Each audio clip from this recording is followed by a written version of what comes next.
Hello, hi Commissioner. Hi Commissioner Tizita, you can see me? Hello.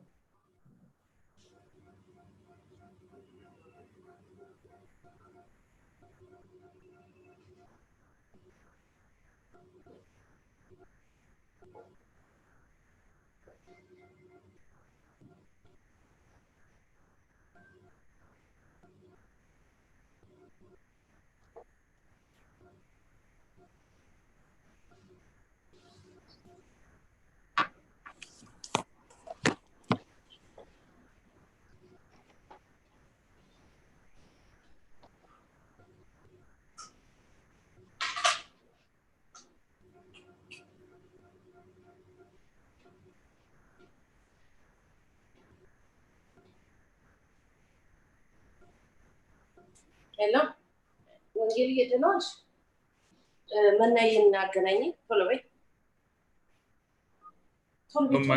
Manish,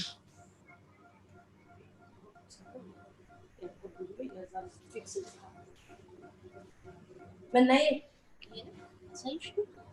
አይ መኑ እስቲ ነው አንድ ጊዜ ሚቲንግ ጆይን ላደርግ ብዬ የሆነ ነገር ቢያለኝ መሰለኝ ቶሎ ቼክ አድርገሽ ልትመሻለሽ ቶሎ በይ ጃንጥላ ነገር ያዥ በጣም ያቃጥላል አቤት ምን አላችሁ ትዝታ አላችኋት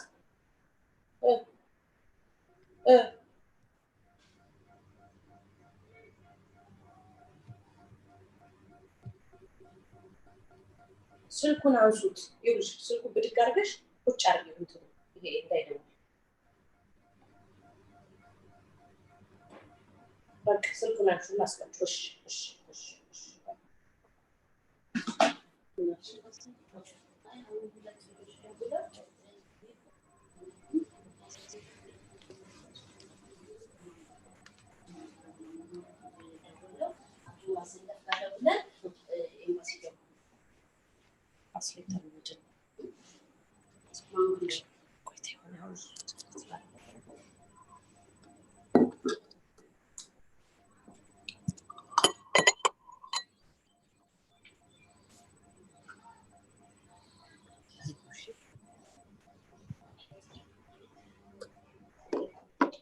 ايوه على كده ايوه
Now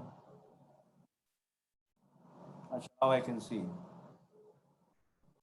You see me now?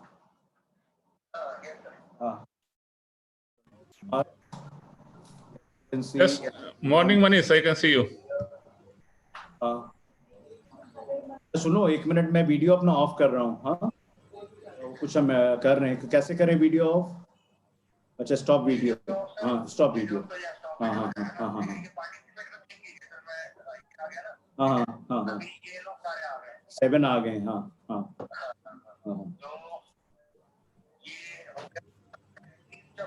हाँ हाँ हाँ just wait 1 minute. Wait. हाँ, यहाँ ठीक.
ቪዲዮውን ፈለኩት ለእንትኑ ብዬ ነው። ቪዲዮውን እንኳን የፈለኩት በደንብ ፈለኩት ጥሩ ነው ወይ ባክግራውንዱ የነፈርኩ ወደ ስራ ገባሁ።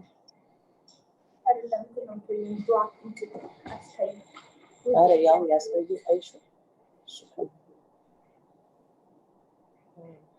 አይ ቲንክ ብዙዎቹ ላፕቶፕ ነው ያላቸው። እኔ እኮ በቤት ሰርች ነው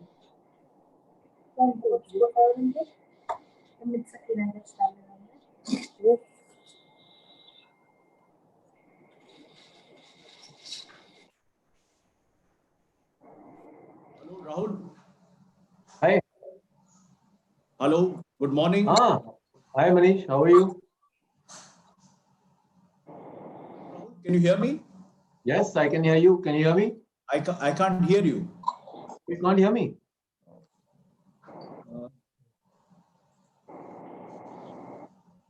Now you should be able to hear me. Hello. Yeah. You can hear me perfectly. I can hear you perfectly. I can hear you perfectly. All right.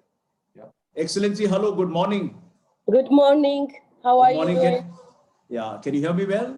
Yes, I can hear you. Very much. Okay, thanks so much. Yeah. You're Thanks so welcome. much for coming. Yeah. Let me Thank check you so others. Okay. Good morning, Mr. Raskina. Good morning, Mr. Chand. Good morning, Mr. Chabra, Excellency. Welcome. Yeah. You can hear me well. Good morning. Yeah? Good morning. Yes, Devan. We are audible to each other. Oh, Very wonderful. clear, please. Thank you. Yeah. You're in Mumbai. Yeah. Mr. Askina, you're in Mumbai. Yes, I'm in Mumbai. Oh. Don't get misled by the background Okay. behind We'll just me. start in a while. Yeah. Please give us 2 minutes.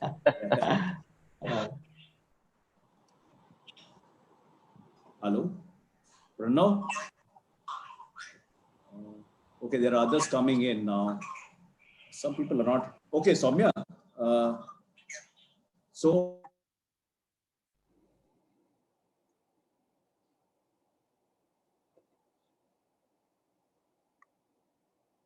Good morning, Mr. Rao. Good morning, madam. Nice to How are meet you? again. I'm fine. Yeah, How are you? We are, it's surprising in the last 1 week, we are meeting twice on this webinar forum. Yeah. It was a good opportunity. Yeah, that's nice. Yeah. And I hope we'll be able to see each other face to face soon because I'm coming to Delhi next week. Oh, you'll be coming next week. Great. I'm reaching next week. I'm coming on the evacuation flight out of Nairobi on the 5th. On the 5th. Great. Looking forward to see. Thank you. As of now, they are planning to leave me in Mumbai and I have to find my way from Mumbai to Delhi, but let's see what happens. Yeah, but I think starting from today, the domestic flight has started, yeah? Yeah, that's right. That's right. Yeah. So I think it would be okay. Yeah, good. I think Good. Mumbai is allowing 25 flights, sir. 25 That's incoming, 25 outgoing. So if you can match one of them, you can head on to Delhi. Otherwise, you'll have to be in quarantine here in Mumbai, I'm afraid. Yeah, that's true. So we're trying to get this flight extended Mumbai to Delhi. So we are hoping that they will, because there will be enough passengers for Delhi also. I'm sure. So right. Because otherwise, I think there are some complications, obviously, because we are still international passengers and we'll be, so we can't catch one of those domestic flights. I think those domestic flights are really meant for only domestic passengers. So we can't automatically connect onto that. But how long have you been with Exim, Mr. Skinner? It's been. I'm a lifer at Exim, sir. I've joined as a management trainee in 1984. So I've kind of grown with the bank. Because we have interacted with your Exim people all over. I was in Africa and yes, across the world. It's been. Yes, I've not had a chance to interact with you directly, but hopefully once you're in charge in Delhi, I'll take time from your office and call on you once this COVID allows us to travel a little more freely. What do you think? What is your forecast for the time frame for that to happen?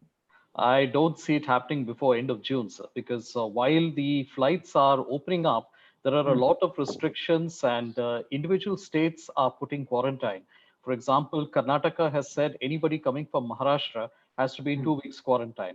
So we can't really do these domestic travel if each time we're going to be in quarantine on the return. So only once all the states open up, I guess things would be clear for us to travel. But we have a large office in Delhi and our entire lines of credit staff sits in Delhi. So it will be an absolutely seamless functioning from our side. Oh, that's nice. Okay.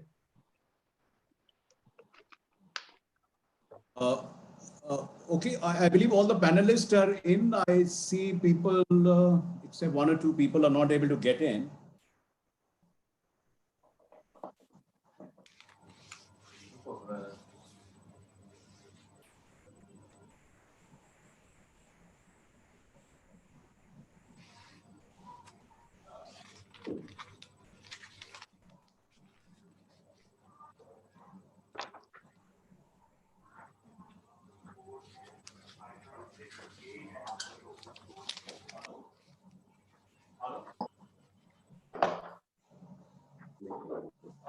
I'll just call. I'm sending you a number. So you look at that and we will connect you. Yeah. You are in audience. Acha. I'm going to call and get it or organize it. Okay, just hang on.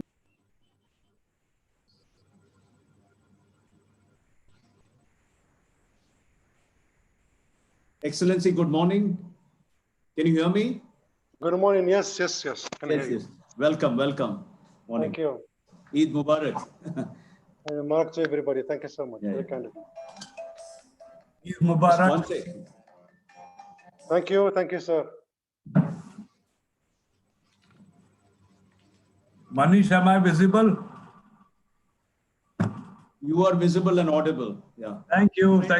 Two more speakers in, and I'll just in. Yeah. Okay.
Hello, good morning.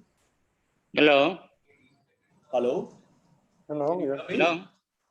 Yeah, we're just trying to get all the people in. You know, some people are having problems. Just give us 2 or 3 minutes more and we will start. Yes. Professor Sukla, you are in now? Yes, can you hear me? Yeah. Okay, wonderful. We just 1 or 2 more people in and then we will start. Yeah. Okay.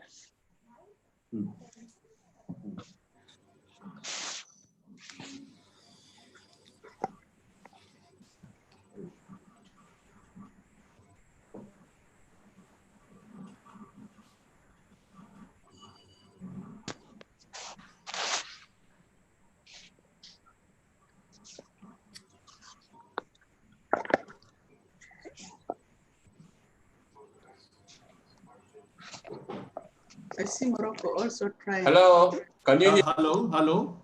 Can you hear Uganda? Yes, Hello. Excellency. Can you hear Uganda? Good morning. Yeah. Lovely to see you. Okay, thank you. We are here. Yeah. Just give us a couple of minutes. We're just getting people in. Okay. Yeah. Okay. So they are ready. They say they are ready. So then we mute.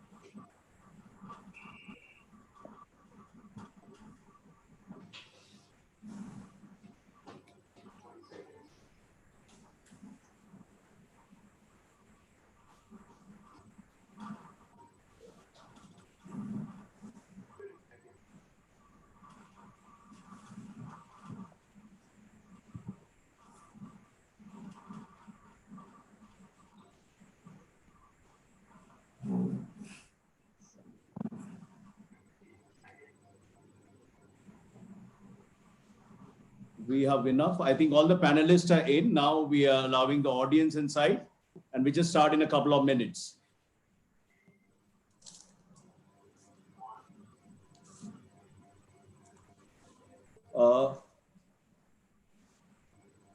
Can all the other speakers mute the mic, please?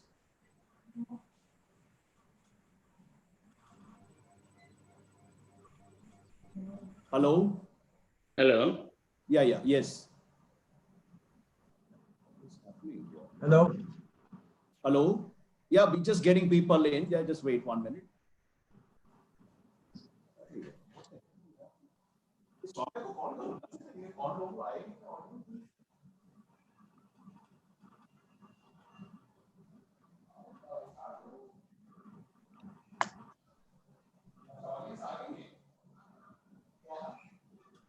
Okay, all right.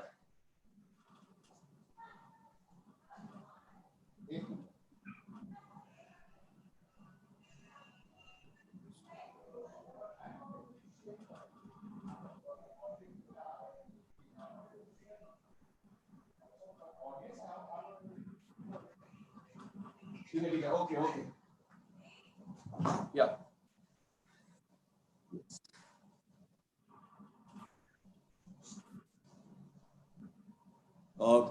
We're going to start now. Good morning and a very warm welcome to all of you from India Rights Network.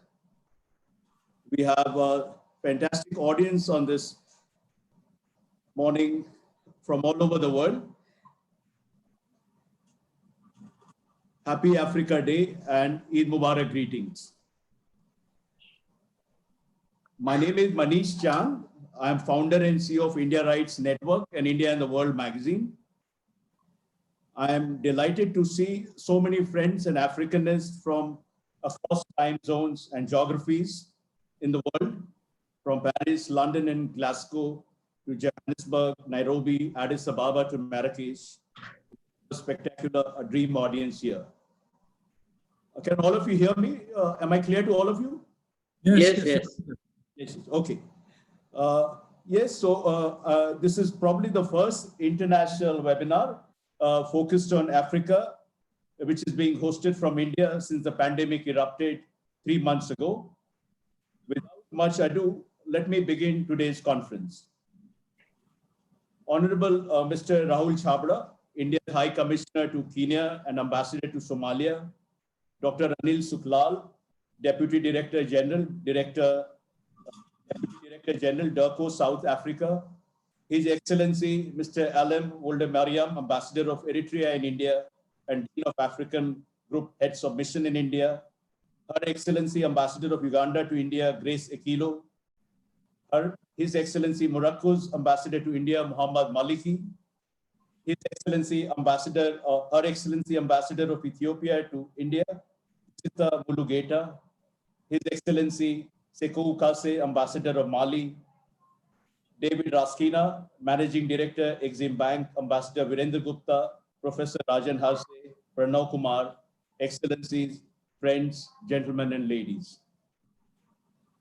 A warm welcome to you once again. It's my honor and privilege to welcome you to this very important and timely conversation on the multifaceted India-Africa partnership in time of pandemic. I thank all speakers and participants who have found time amid their numerous other engagements to join this webinar. Ladies and gentlemen, we have gathered at a rare moment in world history when the entire world is being ravaged by a microscopic microbe, and we in India, Africa, and the rest of the world are struggling to find various innovative ways to combat this killer pandemic and minimize death and devastation unleashed by it. Africa Day is celebrated across the world on May 25 to mark the foundation of the Organization of African Unity and a rising continent's liberation from the yoke of imperialism and colonialism. The theme for this year's celebration is silencing the guns, creating conducive conditions for Africa's development. Silencing the guns in Africa was reaffirmed as a flagship project of Africa's Agenda 2063. This year, the continent, like the rest of the world, will renew its pledge to liberate itself from the scourge of the coronavirus pandemic, which has cast a long shadow over the region and the world. India and Africa, which once walked hand in hand to combat colonialism and imperialism, have now joined hands to combat the pandemic. Dear friends, the pandemic may have interrupted the Africa growth story momentarily, but the medium and long-term prospects of the continent still look very bright.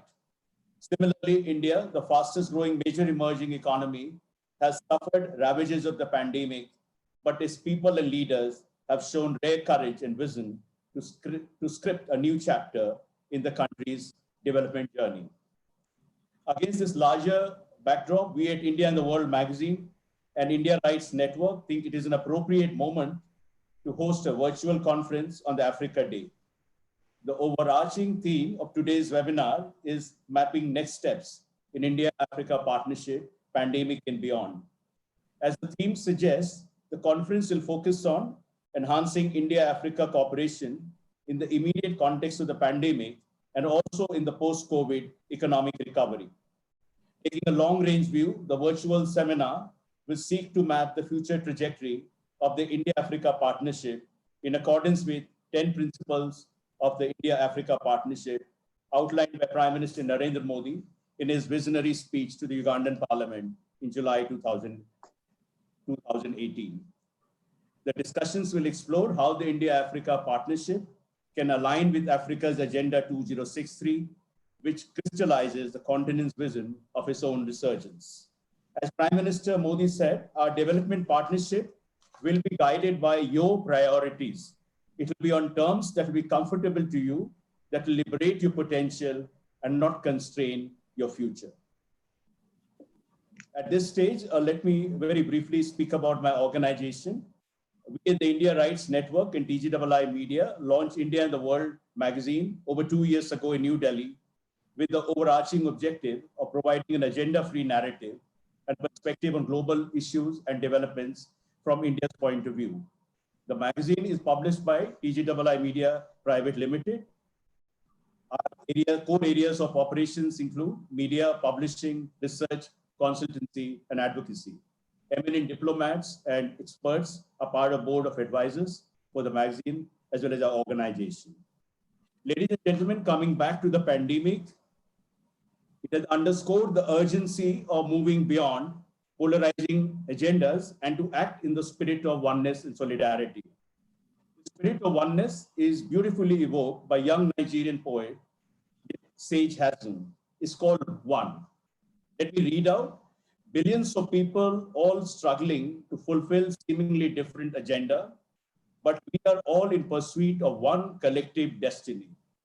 We all need just one dream, one day, 1 hour, 1 minute, 1 second, 1 moment. Today, in the next nearly 2 hours, we hope to converse in the spirit of oneness and forge a blueprint for advancing India-Africa partnership in combating the pandemic, as well as in exploring the agenda for the 4th edition of India-Africa Summit, which is expected to be held in the next few months. Ladies and gentlemen, now let me introduce our keynote speaker. We've all been eagerly waiting to hear Mr. Rahul Chhabra speak. Mr. Chhabra is currently India's High Commissioner to Kenya, Ambassador of India to Somalia, Permanent Representative of India to UNEP, Permanent Representative of India to UN Habitat, and Secretary Economic Relations Designate Ministry of External Affairs. Earlier, he was Ambassador of India to Hungary and Bosnia and Herzegovina from August 2015 to October 2018. At headquarters, he worked as Joint Secretary, Central Europe in the Ministry of External Affairs. He conceived and organized the first 2 editions of the India Central Europe Business Forum, which has now become a regular feature in the Indian business calendar. During this assignment, he was instrumental in focusing India's foreign policy towards Arctic and the V4.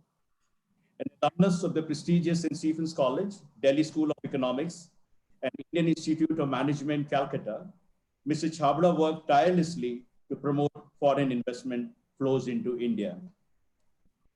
If I go on reading Mr. Chhabra's resume, we'll spend quite a bit of time, so I'm going to cut that slightly, abridge it slightly. Mr. Chhabra is speaking to us from Nairobi, the Kenyan capital. I believe there's beautiful weather out there.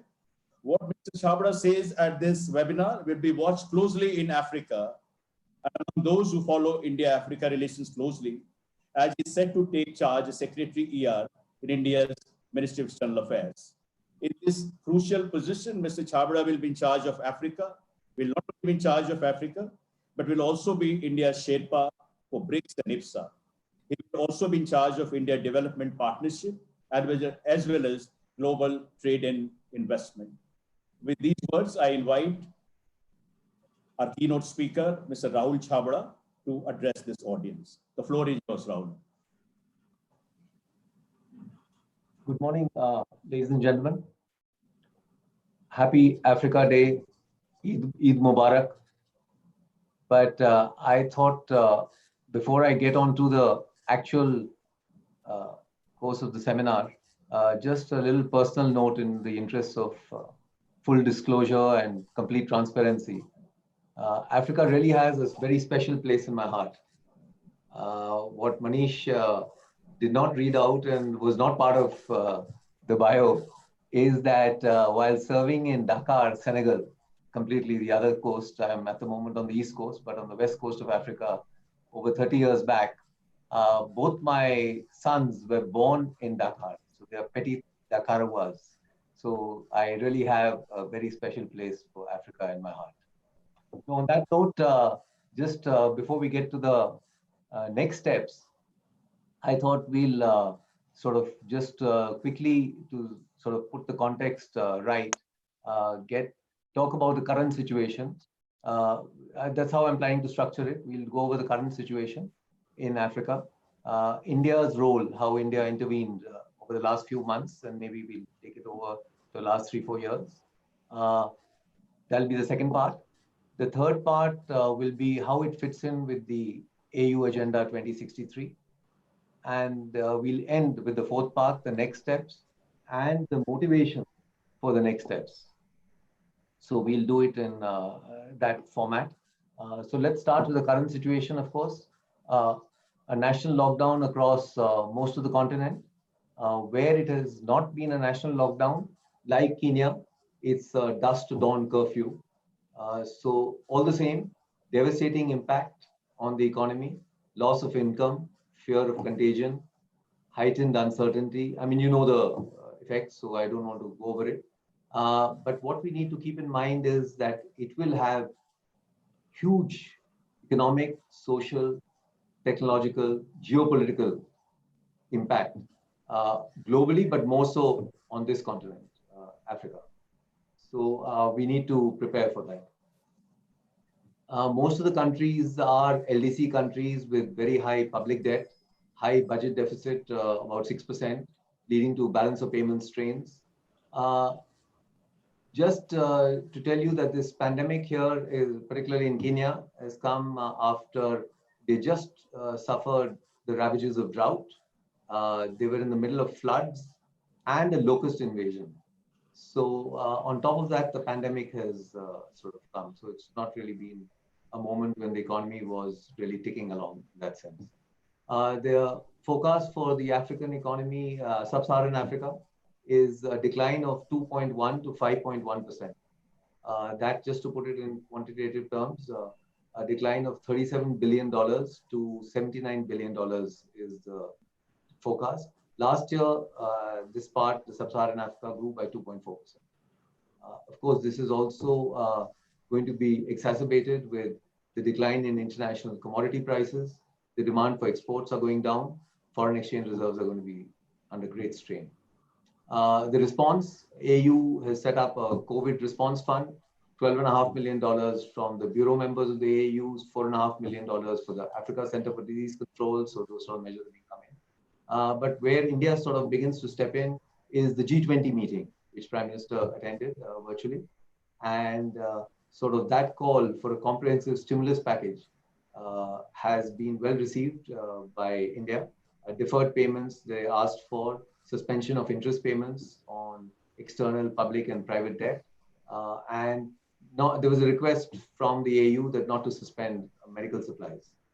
So that sort of puts the context of where we are today.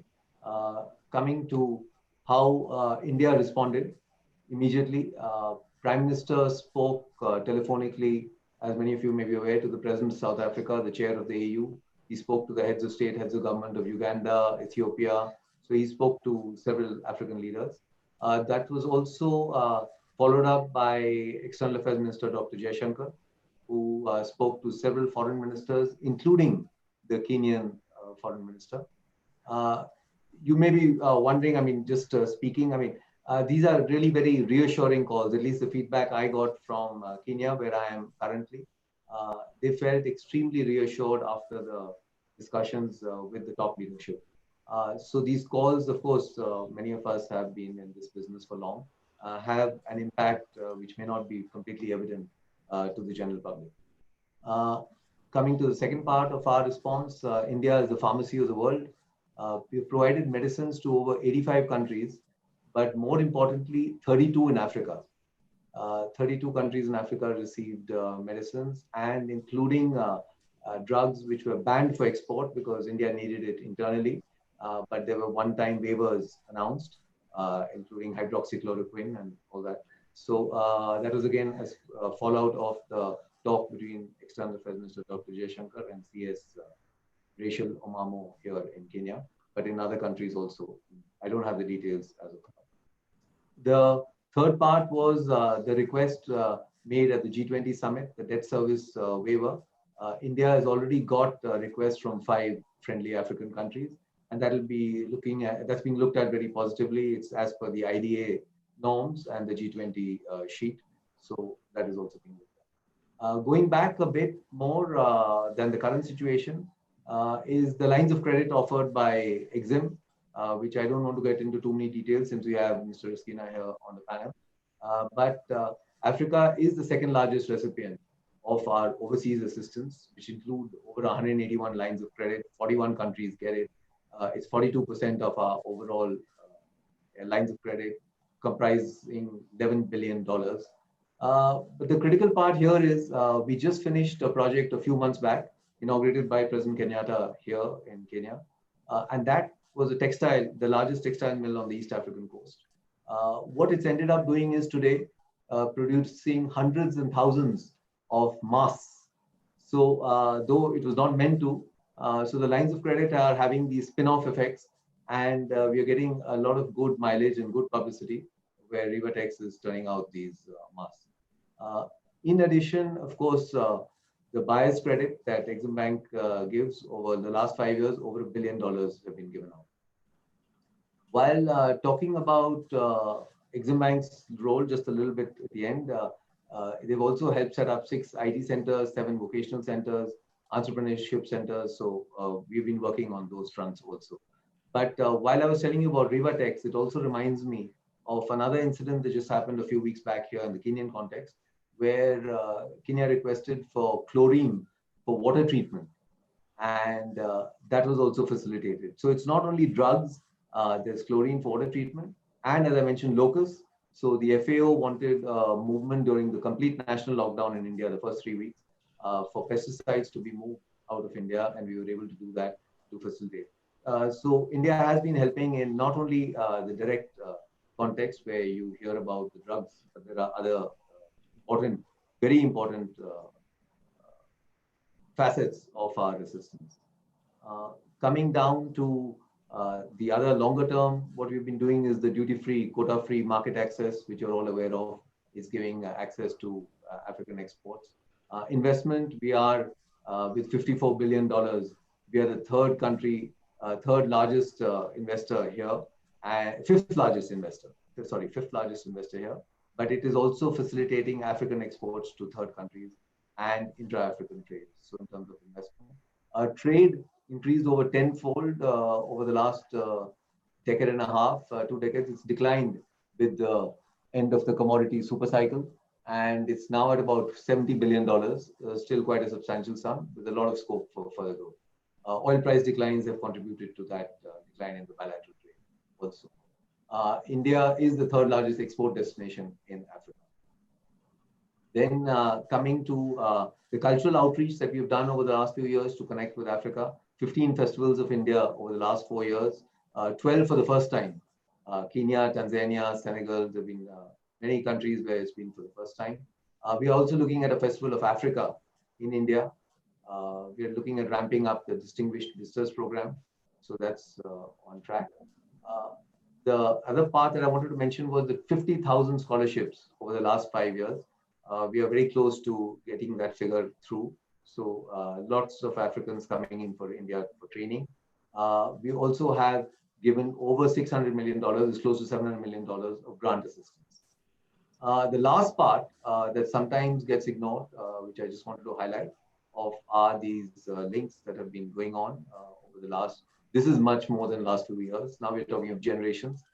In Kenya, I can speak with authority. That's at least 5 generations. Is the diaspora, really a living bridge. So the diaspora link should never be ignored in the African context. In terms of that, it leads me to the people-to-people connect. E-visas for 33 countries.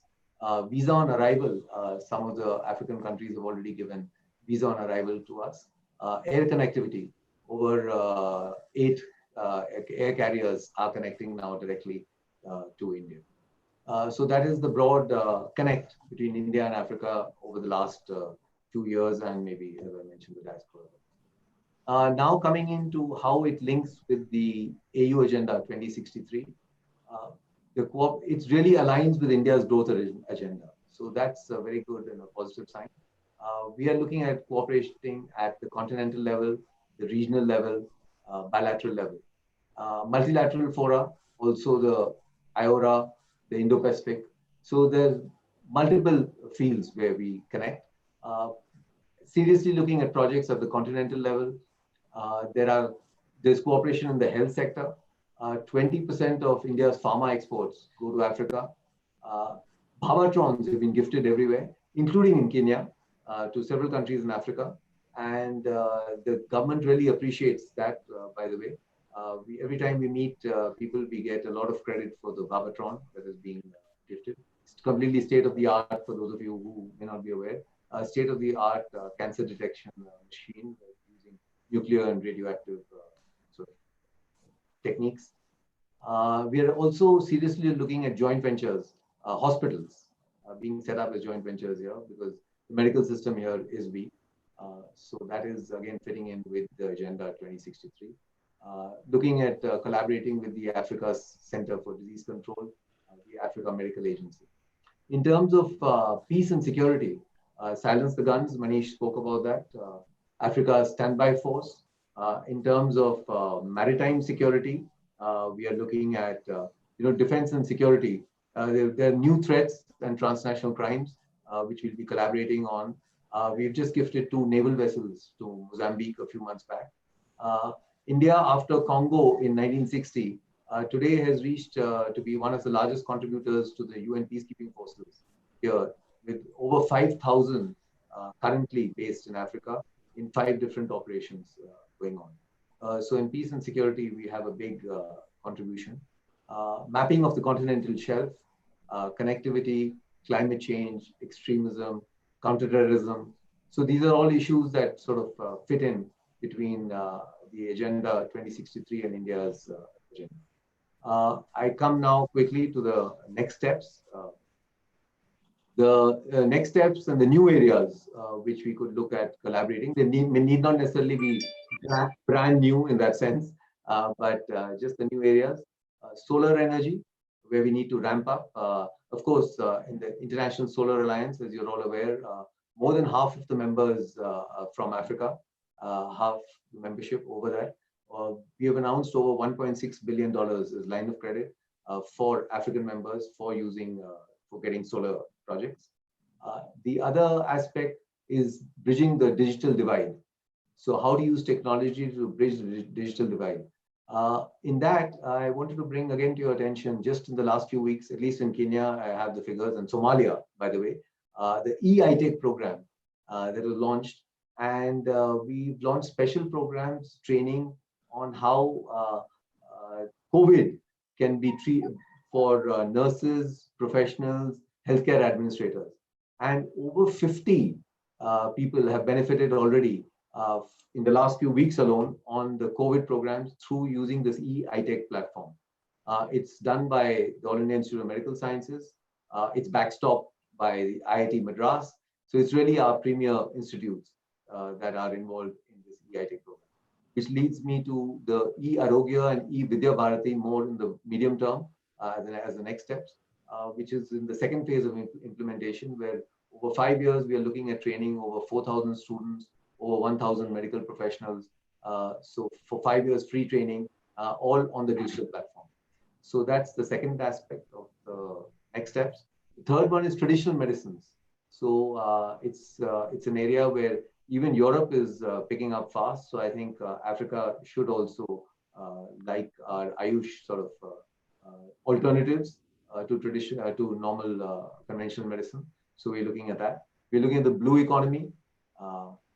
Another very interesting part, of course, the Blue Economy Conference was held in Nairobi a year and a half back.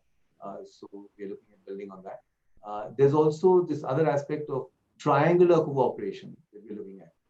For example, France, we collaborated for the Solar Alliance. With the UAE, we're looking at Ethiopia to do a center for IT excellence. And in Japan, we're looking at a cancer hospital here in Kenya. So this concept of a triangular cooperation is also one of the new aspects that we'll be looking ahead. There's also study in India. This is again, I mean, many of you are aware that over 13 current former heads of state, heads of government, vice president, just at this level, over 13 current and former in Africa have studied in India. And over half a dozen chiefs of army staff have again studied in India, including the current Kenyan chief of army staff. So These are all very important links. And in fact, we have an association here called the Bharatwala Association, where students who studied in India and sort of get together. What's more interesting now is coming out and which needs to be actually promoted. Because India, I mean, to compare to Africa, so rather if each country, one state focuses on it. So Gujarat, in fact, we had a delegation coming in from Gujarat, and the sort of response they got, hundreds of students registered for universities in Gujarat in the space of a day and a half. And some of them are getting scholarships, some of them are going to pay their own way. So we need, so if we had all these chiefs of army staff, 13 current former presidents studying in India before the program was actually, the study in India was launched, so you can imagine the impact proactive program will have. Another sort of aspect where we are looking at a new area is women empowerment. So there are all these areas which are the new areas that we could look at as the next steps.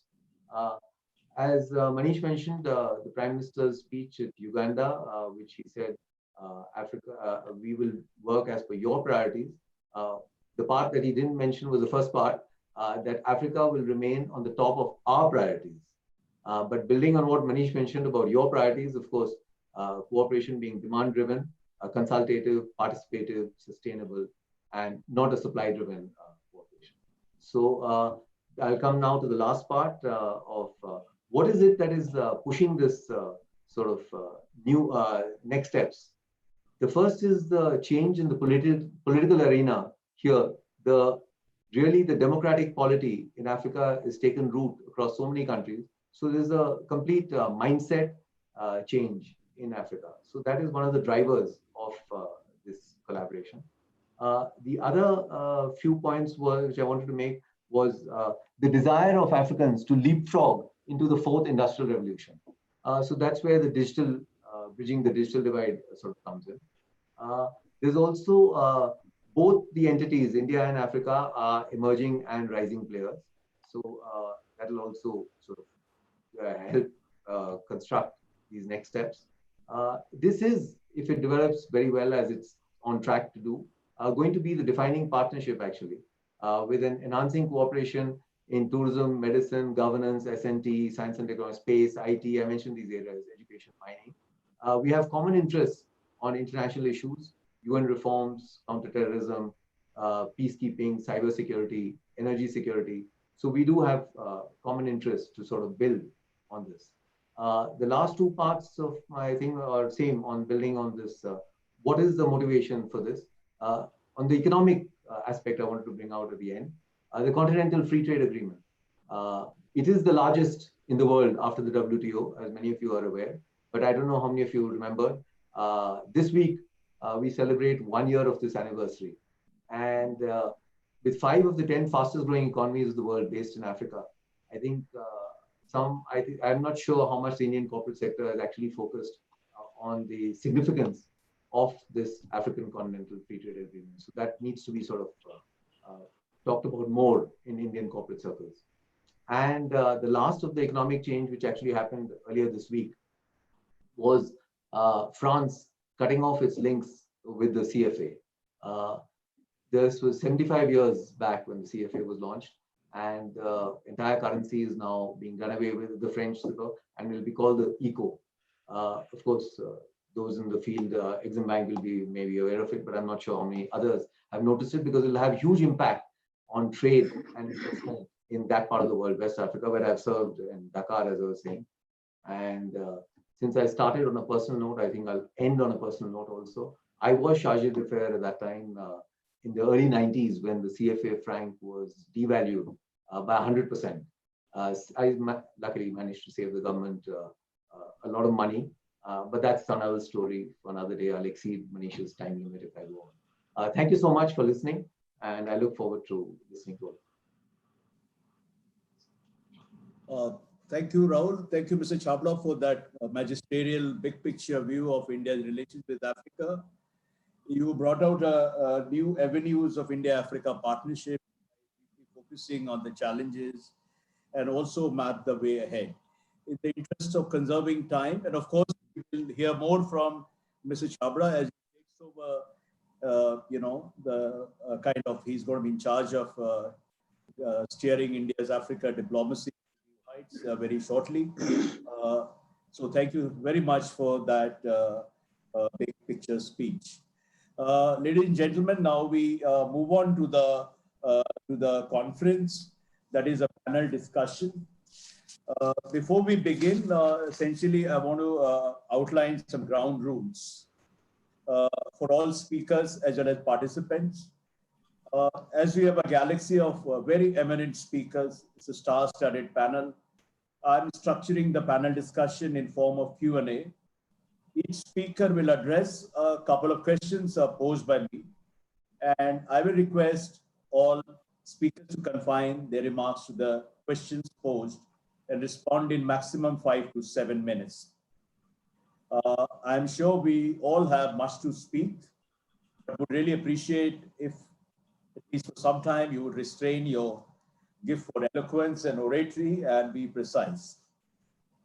To make the webinar more interactive, I also invite questions from question participants will like to pose to an individual speaker. I will pose them to the speaker on your behalf in the course of the presentation itself. We will, of course, come to a full-fledged Q&A session. Mr. Chhabra has also agreed to take a few questions after all speakers have said their part. So let me move on to the next speaker. I'm not sure whether Ambassador of Eritrea is with us today. I don't see him here. He was telling me he's not too well and he would very much like to be here, but I don't see him here. He has sent me a short message. Ambassador of Eritrea, as you all know in this audience, probably many of you, he's Dean of Heads of African Mission in India. So in some ways, he speaks for the entire diplomatic community, resident diplomatic community African, posted in Delhi. He serves on behalf of the Dean of Heads of African Mission. He says, it's a great pleasure for me to deliver this message that happens to coincide with the 2020 Africa Day celebrations. Suffice me to note that Africa Day celebrations represent an avenue to recall and celebrate some landmark achievements of the African Union on various issues, including, among others, promotion of peace, security and stability, infrastructure development, continental integration, women and youth empowerment, poverty alleviation, and eradication of diseases. The theme of this celebration is silencing the guns, creating conducive conditions for Africa's development. To that end, silencing the guns in Africa was reaffirmed as a flagship project of Africa's Agenda 2063, requiring all Africans to work together towards ending all wars, civil conflict, gender-based violence, violent conflicts, and preventing genocide. Sadly, however, instead of taking stock of achievements and challenges, we've been confronted by a different kind of war, the novel coronavirus disease or COVID-19, a health pandemic that has been raging the world, ravaging the world since it was first identified in January 2020. He goes on to speak about in his message about the third India-Africa Summit and the really important part and his appreciation for India providing much needed medicine to many African nations in this hour of need. He has an important request, and that with Mr. Chhabra around, he may like to take a note of this. He says that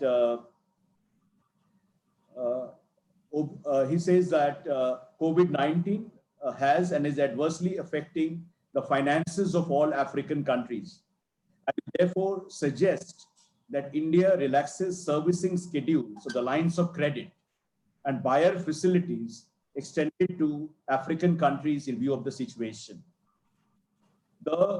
This, in my view, is a least support India can extend to African countries in the spirit of India-Africa partnership during the period of this pandemic, even as we work towards the 4th India-Africa Forum Summit.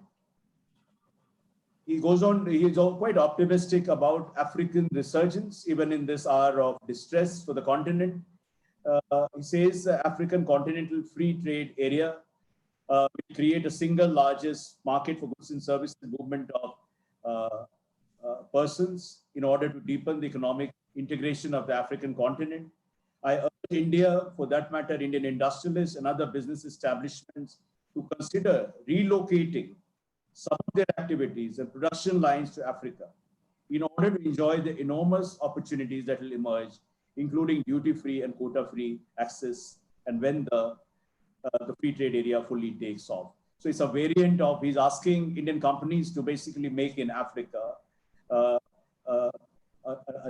really inspiring and a very empowering initiative if that can be done. And he says that kudos to all health workers and health service providers for the wonderful jobs they are doing to fight this rather mysterious disease. As we say in Africa, this too shall pass.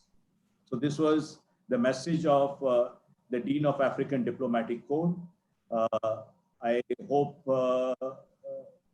Chabra has taken note of the point about India relaxing lines of credit. Now we move on to our next speaker. I'm so very happy to welcome Ambassador Anil Suklal, Professor Anil Suklal. He's joining us from Johannesburg. He's the Deputy Director General responsible for Asia and Middle East, Department of International Relations and Cooperation, Republic of South Africa. In addition to his duties as Deputy Director General, he's also South Africa's BRICS Sherpa, G20 Sherpa, and IPSA Sherpa, and the IORA representative. So he's got quite a large portfolio of responsibilities. Of course, I mean, I don't want to go on reading out long bios of all the speakers. They're very eminent people. I believe the bios have been circulated to all of you, and it will be also circulated after the conference is over for people who are not familiar with the full profile. So basically, let me ask Ambassador Anil Suklal to talk about, South Africa is the chair of the African Union. And the African Union is going to play a major role in steering Africa's post-COVID recovery and the ongoing efforts to combat the pandemic. We may like to focus briefly on what South Africa as chair of AU is doing in this context.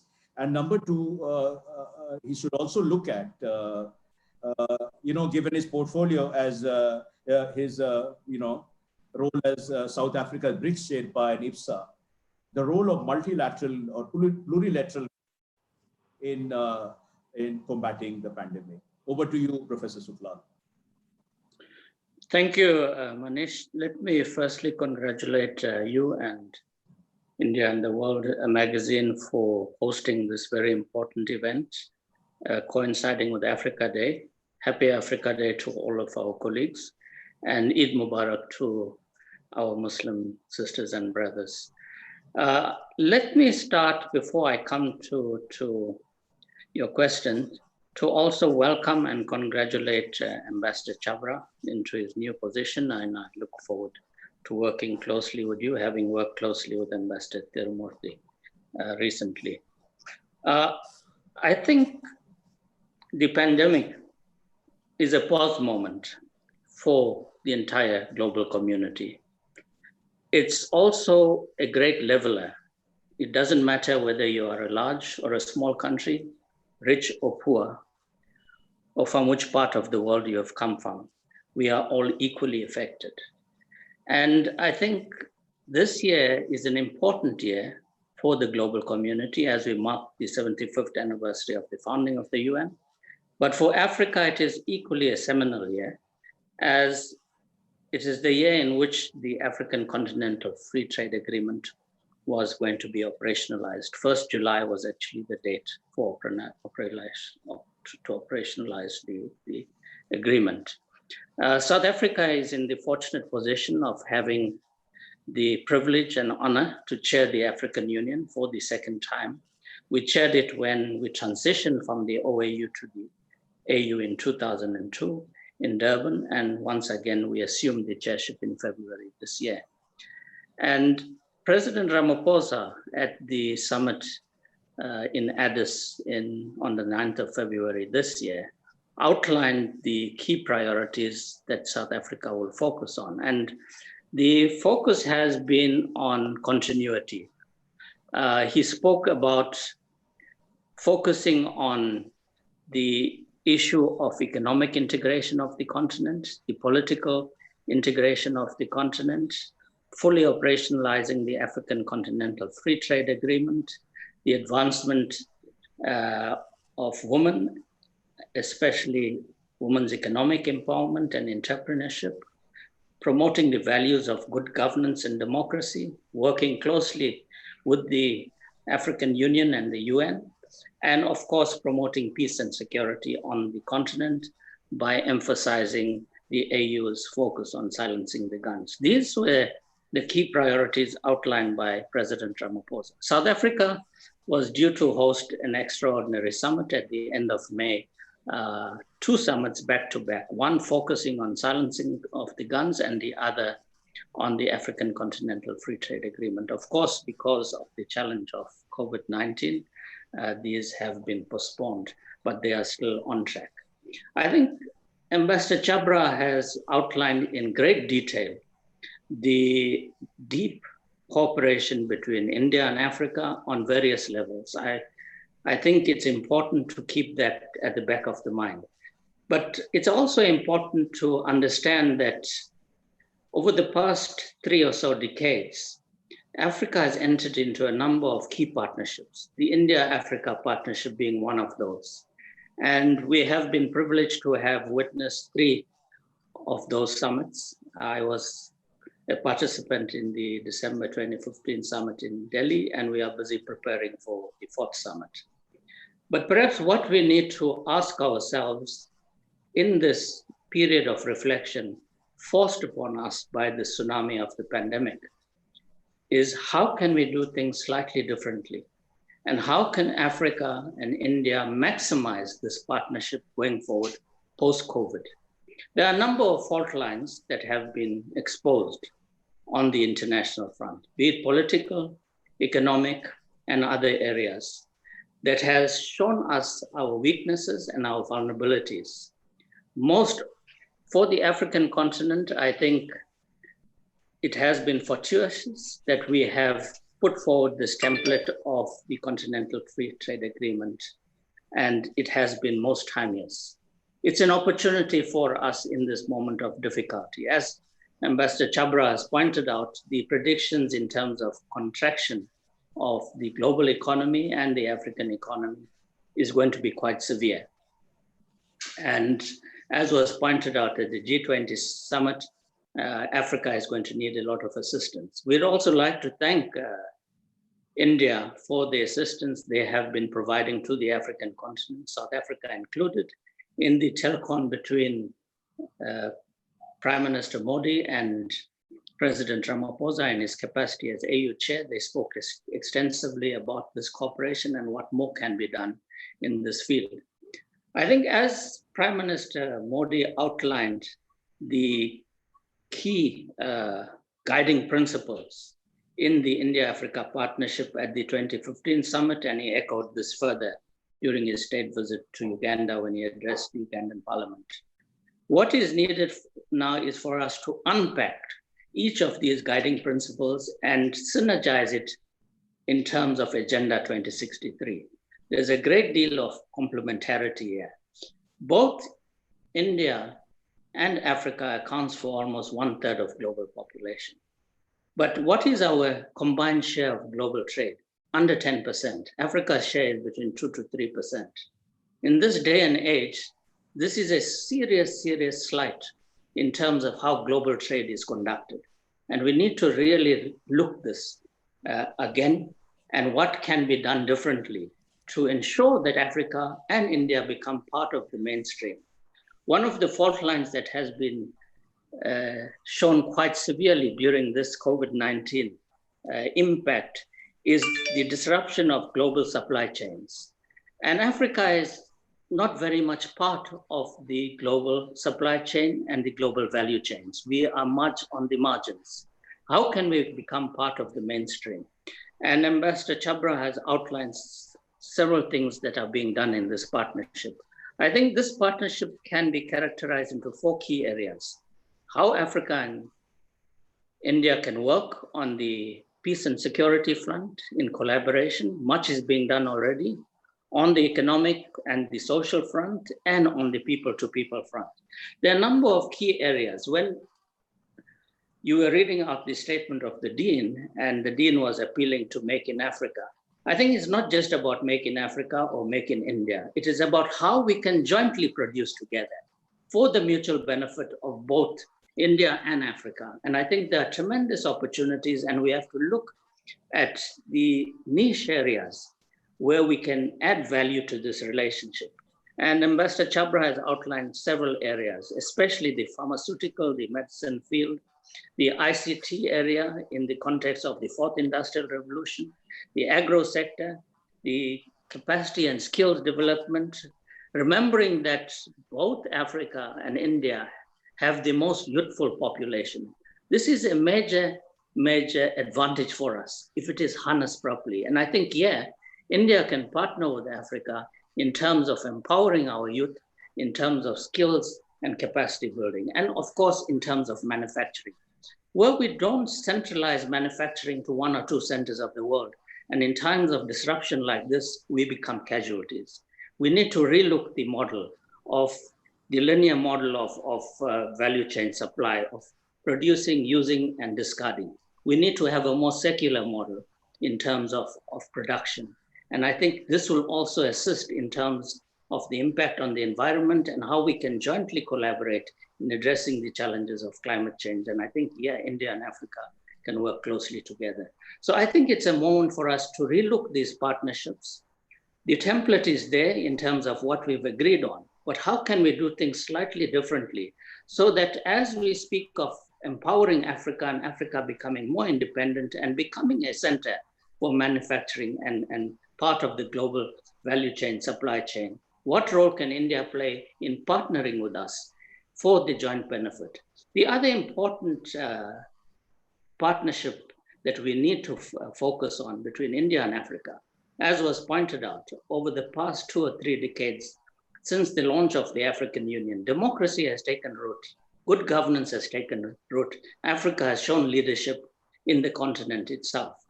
And these values are central, the fundamental values of human rights, the African Charter on People and Human Rights being an example. How can we build on this on the global stage? The whole United Nations system is paralyzed at the present time. We saw the attempts at the United Nations Security Council now to put a halt to global conflicts during the time of the pandemic. This didn't fly. It just shows how paralyzed the UN system is. As we celebrate 75 years, what is it we are celebrating? Because you still have an Africa that is marginalized from the Security Council. The reform process is 20 years down the line, and where are we? So within the context of BRICS and IPSA, I think Africa and India must push the reform agenda of the multilateral institutions, especially the Security Council. And I think, we need to collaborate and see how we create a more inclusive global society that does not marginalize Africa and other parts of the world. I think I will leave it here at this point. Thank you. Thank you, Professor, for those very valuable suggestions, very concrete recommendations for next steps in India-Africa partnership. Thank you for your presentation. We'll come back to some questions from the audience. Now, move on to Her Excellency Grace Akilo, Uganda's High Commissioner to India. Uganda's High Commissioner to India, for I should mention on a personal note, has been very proactive and really been very encouraging of this initiative, this webinar we are organizing. And Madam, can you hear me? I can hear you very well, thank you. And she has a gift for writing. She's apparently a great admirer of what India is, or at least how India is handling the pandemic and the lessons it holds for the Uganda and the African continent. Excellency, I would like you to focus in your remarks for 5 to 6 minutes maximum on this particular aspect, that what is the relevance, or how do you look at the Indian experience or so far, the way India has handled the pandemic, and what lessons or what is the value of that experience for Africa. Also, I've seen that, all the, what we have done as acts of solidarity, for example, the lamp lighting, diya lighting, and all that, Uganda had created quite a buzz, and in other parts of Africa. How to look at this cultural affinity and going forward in terms of setting the agenda for India-Africa, the next India-Africa summit. Can you talk about some iconic projects the two countries two regions can partner in? Over to you, Your Excellency. Well, thank you very much. First, I would like to thank you, Mr. Chairman, Ambassador, the High Commissioner of India to Nairobi for chairing this and bringing out the issues that we are all grappling with very, very clearly. So I want to thank you, Excellency, Mr. Chabra. I would like to salute all of you, Excellencies, ambassadors, high commissioners, and senior officials from whichever part of the world you are listening to this webinar. And thank you for participating in it. I think I will echo my dean's quote of the Africa Day theme as silencing the guns, and say that while the continent had actually worked very closely towards achieving this, and I think that there have been some notable achievements on the continent with a few hotspots here and there, but basically it was moving towards it and it would have mopped up everything. Well, then coronavirus started its own guns on the continent, and perhaps that's why we are all here. So I just want to concentrate on the two questions that have been asked by our convener. And I want to start by saying that Uganda-India relationship during this is divided into three sections. One prior to COVID, during COVID, and after COVID. Very briefly, I'll say that before COVID, we had high-level consultations in many areas, which culminated in ministerial meetings. We were working on a mechanism to establish collaboration between our drug agencies, especially in Uganda, in my country, Uganda. They wanted to collaborate with the counterpart agency, of course, bigger, with the wider responsibilities, the drug agency of India. Then before COVID, we had the private sector engagements in Uganda, between Uganda and India, where the private sector in India has gone to Uganda and established hospitals and established diagnostic centers, and is working on pharmaceuticals and the pharmaceutical industries. One of the most notable of these was the donation by the government of India of a cancer machine in our Uganda Cancer Institute, which was very well welcomed. This was done during the visit of the Prime Minister Modi. And then we had an NGO, a pharmaceutical company, donating a mobile cancer van throughout the country. That was prior to COVID. Then COVID hits us, and my president requests permission to talk to the Prime Minister of India because of the warm relations that exist between us. This call was made between the two principals, and the object of that call was solidarity, but more than the solidarity, the president actually made a request for some drugs to be sent to Uganda, which India obliged and sent us some drugs, for which we thank the country very, very much. But I think the discussion had gone further than that, the physical acquisition of the drugs.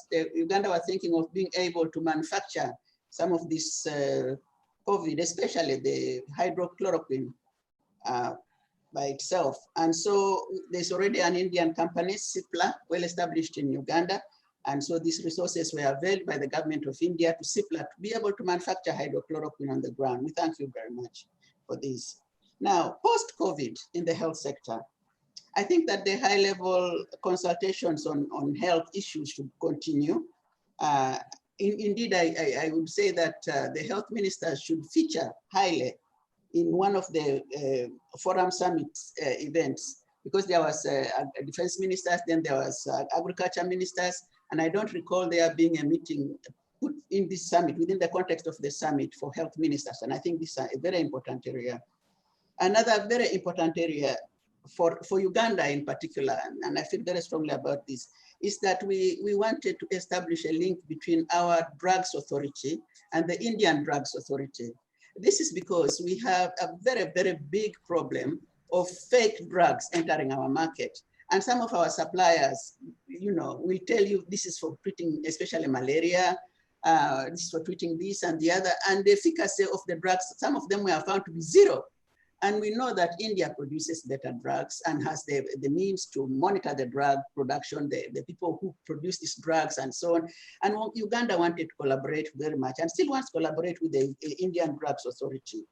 Then another area of research now, another area of collaboration post-COVID would be a very close working relationship with our virus institute in Entebbe. I think that Uganda has a lot to offer on the research that they have done on virology, because, for example, we dealt with Ebola, but also now we are seeing that India is much more advanced, has got much more advanced research capacity than us and technologies. So we want to form very close collaboration there. Then we should also facilitate the private sector to set pharmaceuticals in Africa, if you like, but in the particular case of Uganda, there is no reason why we should not establish joint research between the formal conventional medicines research, as well as the Ayurveda, with some of the facilities and some of the resources that we have in Uganda. As you know, Africa has got its tradition of root medicine, herbal medicines, which goes centuries, and some of them are more effective than the others. And indeed, they are resources of some of the material for manufacturing drugs. So why don't we take this opportunity now to go into Africa, Uganda-India relation, Africa-India relationship, go into Africa and, like my dean said, locate there and do some research on African herbs and roots medicines. Now, I will talk about something else, which is which would be iconic, I guess, but not so iconic, in the sense that agriculture, you know, in Africa, Africa has about 25% of the planet's land mass. And if our agriculture were unleashed and had the sort of revolution that has happened in other parts of the world, Africa, the planet would not need to worry about food at all, because Africa would supply the food. This also would be the starting point for a big industrialization program throughout Africa. And some of the African countries which have actually had their economies grow have grown from this industrialization of the agricultural sector, because the agricultural sector provides jobs for the youth and the youth problem will be solved. Agricultural sector, when it's properly utilized, industrialized manufacturing, agro-processing, will produce for you tradable quantities of goods in large quantities, which will supply not only the domestic markets in various countries in Africa, which will not only supply indeed Africa itself, it will be a food supply for the world, all kinds of food related. However, the green revolution that I'm looking for, we are worried a little bit about it, because we have learned a lot about how that revolution has been hijacked by some high companies, chemical industries, which produce chemicals which kill the soils. So we have had the advantage of looking at the green revolutions in other countries, indeed in India, how you attained it with your massive irrigation, massive fertilizer use, and so on, and farmer education and adaptation. You were successful in that. So we would like to learn, and if we were to move into that area, India would make a big impact, because the most important thing in a person's life, all of our lives, is food. And I think one of the items that we all were very worried about during the COVID experience was where to get the next food from. Unfortunately for India, it was in bountiful supply, but it could have been. Some people didn't have enough in some other areas. And so a revolution, Africa's green revolution, should be what we should focus on. Now, with this revolution comes the issue which my dean again talked about, domesticating some of your industries in Africa. Africa's agriculture is embedded with so many problems, but yet it is an agriculture which is dependent on old technologies. India has got a large array of agro-technologies which could be manufactured on the continent, and some of them could be reproduced for the particular circumstances, the soils and the land area and so on of the regions in Africa. So why don't we domesticate this on the continent? Last, let me touch very, very briefly on the funding mechanism. Now, our chairman talked about lines of credit, for which I thank him, but I think that we have to look at these lines of credit, or the money that India is putting out to Africa with a lot of creativity, because some countries may not be able, all of us now are worried about self-reliance, and the issue about self-reliance, one of the issues around self-reliance is this fear of, being financially strapped, debts, foreign debts.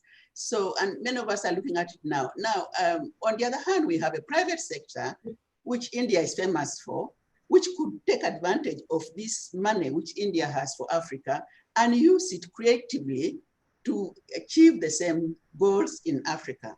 So while we're talking about lines of credit, I think one of the areas we'll need to look at in this post-COVID analysis of our relation is how we can actually get the money that India has for Africa develop and not make a loss out of it. Because I understand the principle is that if you give out the loan, you get some returns from that loan. I want to stop there, and I want to thank you again very much for giving me this time, and I hope I haven't taken too much of it. Thank you very much. Thank you, Excellency, for that very pointed presentation, especially your suggestions on the way ahead in the agriculture and manufacturing sectors. I'm going to deviate slightly from the program that was circulated. I want to shuffle African and Indian panelists. May I now invite Exim Bank Managing Director, David Raskina, to speak about India's development in Africa.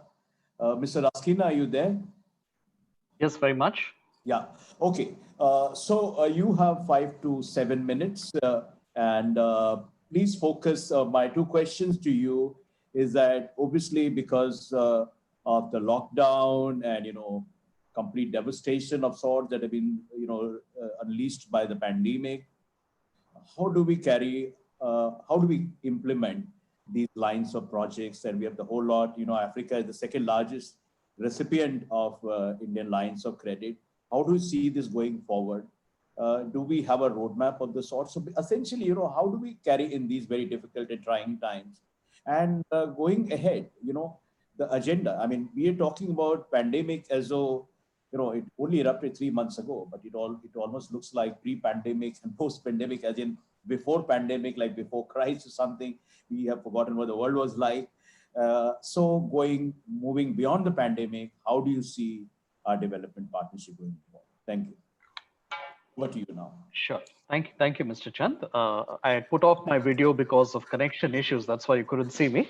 Let me address the two questions you mentioned. One is, how is the lockdown affecting the implementation of the lines of credit, and where do we go from here?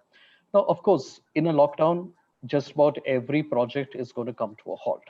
Any project by definition relies on long supply chains. It relies on logistics, inflow of materials, outflow, the supply of human labor, and workers who will have to necessarily be concentrated.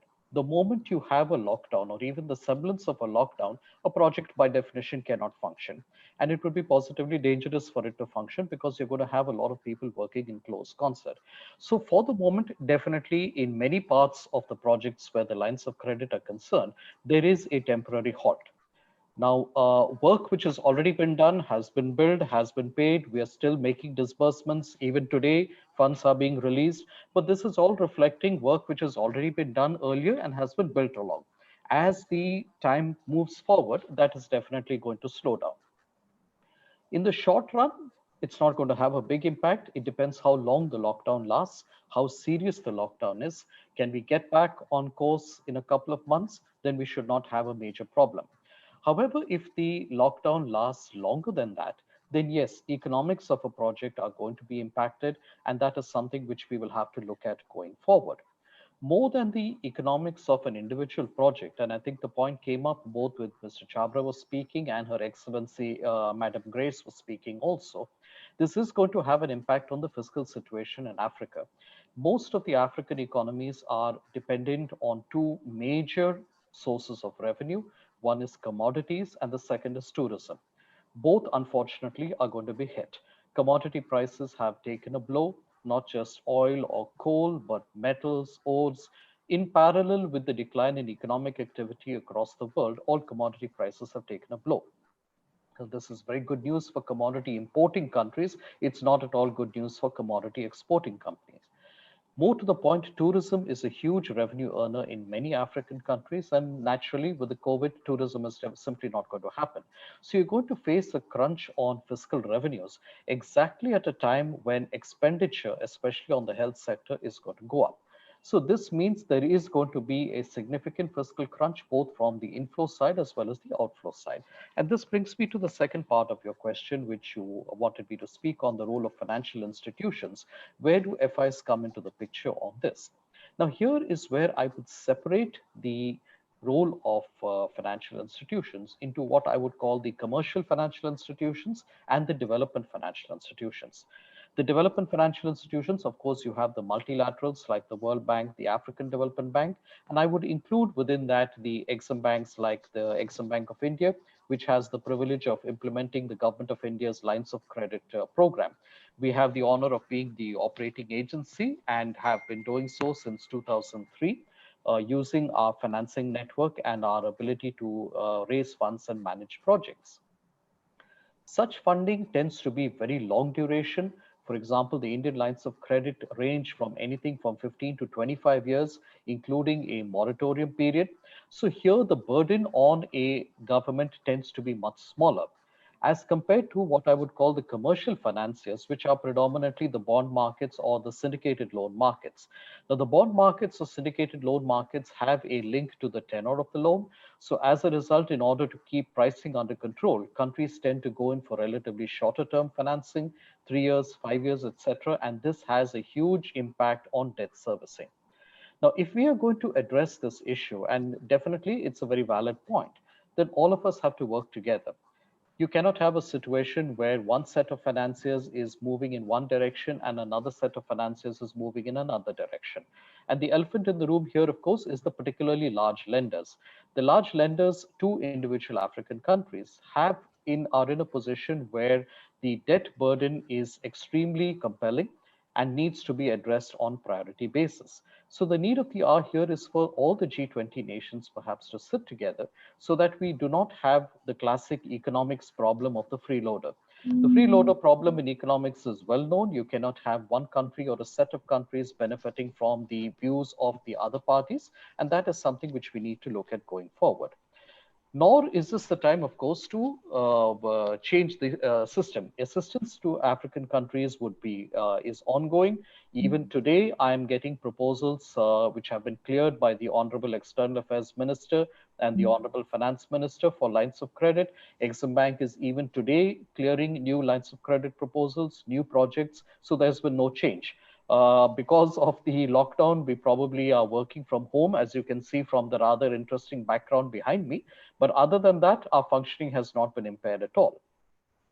Going forward, however, there are some areas definitely that we can look at. Certainly, health is an area which all of us, perhaps all around the world, need to look at in greater detail. We have spent our time on building physical infrastructure, on building manufacturing capability, and absolutely nothing wrong with that. But we do need to look at education and health, the soft infrastructure, which perhaps gets less of the glamour, but in the long run is much more useful for a country. And the COVID pandemic has definitely brought out to all of us, and I'm not talking only of Africa, I'm talking of the entire world, the lacunae in our expenditure on health.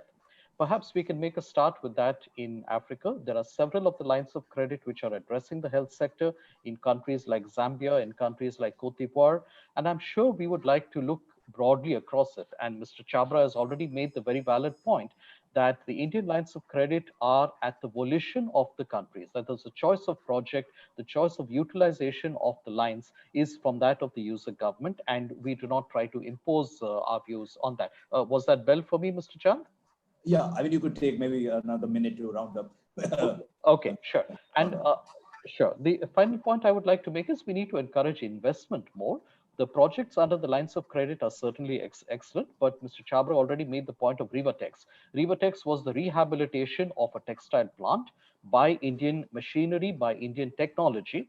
But that plant today is manufacturing an item, as he rightly pointed out, of masks, which it was never intended to make in the first place. But that shows how versatile a manufacturing unit can be and how investment into productive capacity in Africa will be a win-win situation both for the country in Africa as well as for India as well. Let me stop at this point. I have a lot more to say, but I do understand your time constraint. So let me hand it back to you and take questions later. Thanks so much. Thanks for a host of excellent suggestions going forward. We are going to be publishing and putting together all this. So at that point, you could probably add each of the speakers, so that it's available for circulation. We are just constrained by time, and I know. So let's move on to the. Thanks for your presentation. Now let me move on to the next speaker, Her Excellency Tisita Mulugeta, Ambassador of the Federal Democratic Republic of Ethiopia. She's the only lady in this panel, and I'll welcome you, madam.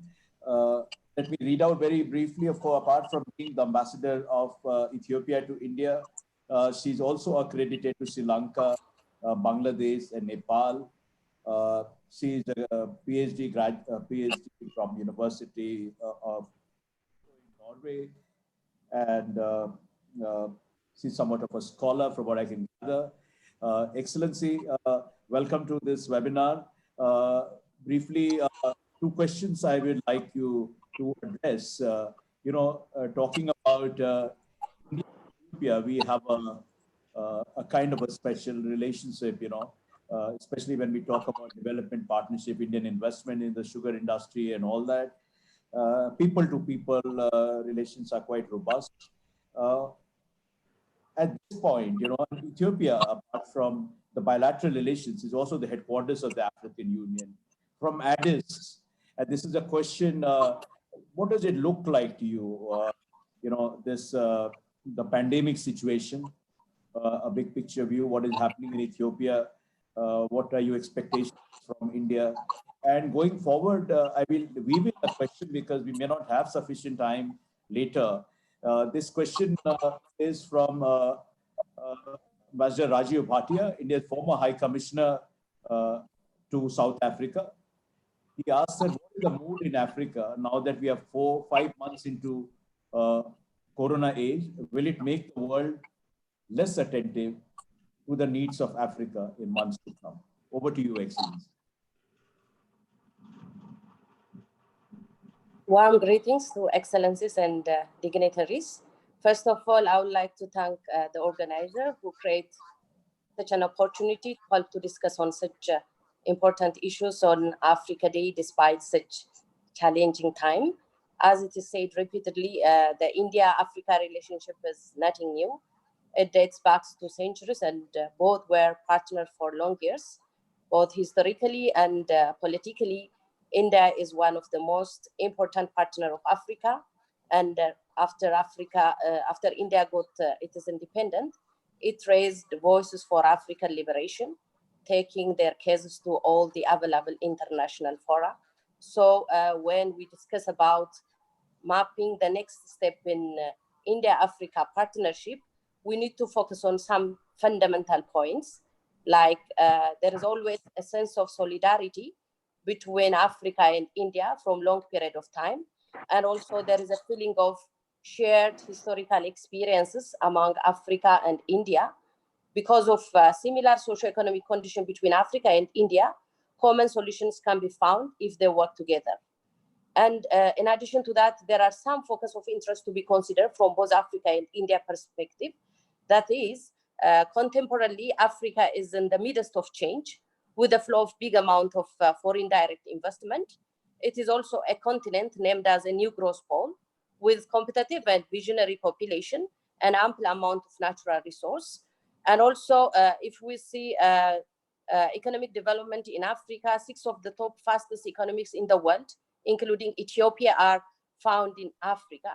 And on the other hand, India is a great nation with a consistent GDP growth, whereby its fast economic expansion can be example of emerging Africa. And India has been a long partner for development in Africa. So though this the coronavirus outbreak put the planned activities of the 4th Africa-India Summit suspended for some time, it is my personal belief that the cooperation will continue in a stronger manner than before, because there is a common understanding that solidarity and international cooperation are more than ever necessary to address this pandemic. As different sources shows, so far African countries are taking different measures, both individually and collectively, to mitigate the virus. For instance, as a country, Ethiopia established a high-level national COVID-19 preparation and response task force. A wide range of economic packages are designed to protect the most vulnerable section of the society, as well as sectors that have been adversely affected by the pandemic. And Ethiopia has also played a decisive role on behalf of Africa by requesting the G20 countries to grant debt relief and provision of COVID-19 emergency financing package to help even to cope with the health and economic emergency across the continent. Ethiopia has also dispatched COVID-19 package that has been provided by the foundation for 54 African countries. And also as a collective measures, we have heard that several African leaders have had a telephone conversation with Prime Minister of India, and Prime Minister of India conveyed his message that India will provide full support for the joint African effort against the virus. Even with the phone call between Prime Minister of India and Prime Minister of Ethiopia, India also ensures that India will continue to support Ethiopia for ensuring supply of essential medicines and working on the economic impact of the pandemic. So this conversation and message at a leader's level shows the strong solidarity between Africa and India leadership to combat the spread of the virus. And beyond this cooperation at a leader's level, I believe there are several platforms of cooperation between Africa and India. That includes health sectors, IT, energy, science, education, agriculture, and several kinds of trade partnership.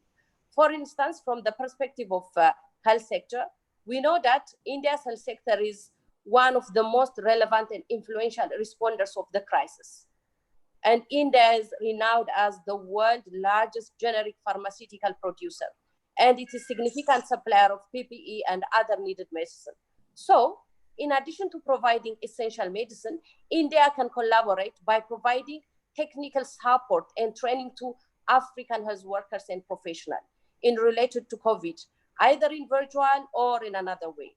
India also must consider providing scholarship and internship to medical students from African countries to enable local expertise. So far, many African countries have sent their scholar for university education in India.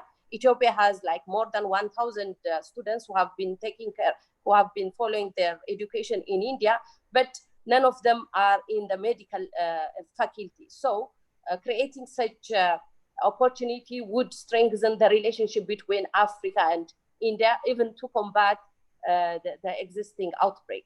Moreover, Indian investors who are interested in medical-related investment, including pharmaceutical or hospital industry, can take this as an opportunity for mutual advantage.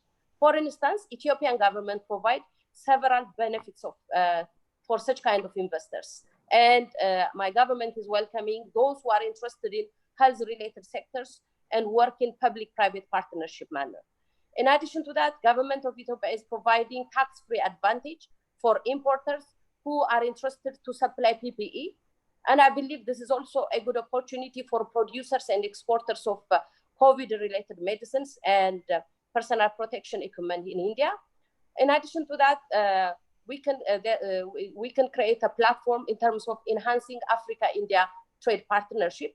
Currently, India is the fourth largest trading partner of Africa. However, the trade balance between many African countries and India is against Africa, which is expected to be worsening during COVID-19. However, with more transparency and collaboration, Africa and India can enhance the trade partnership.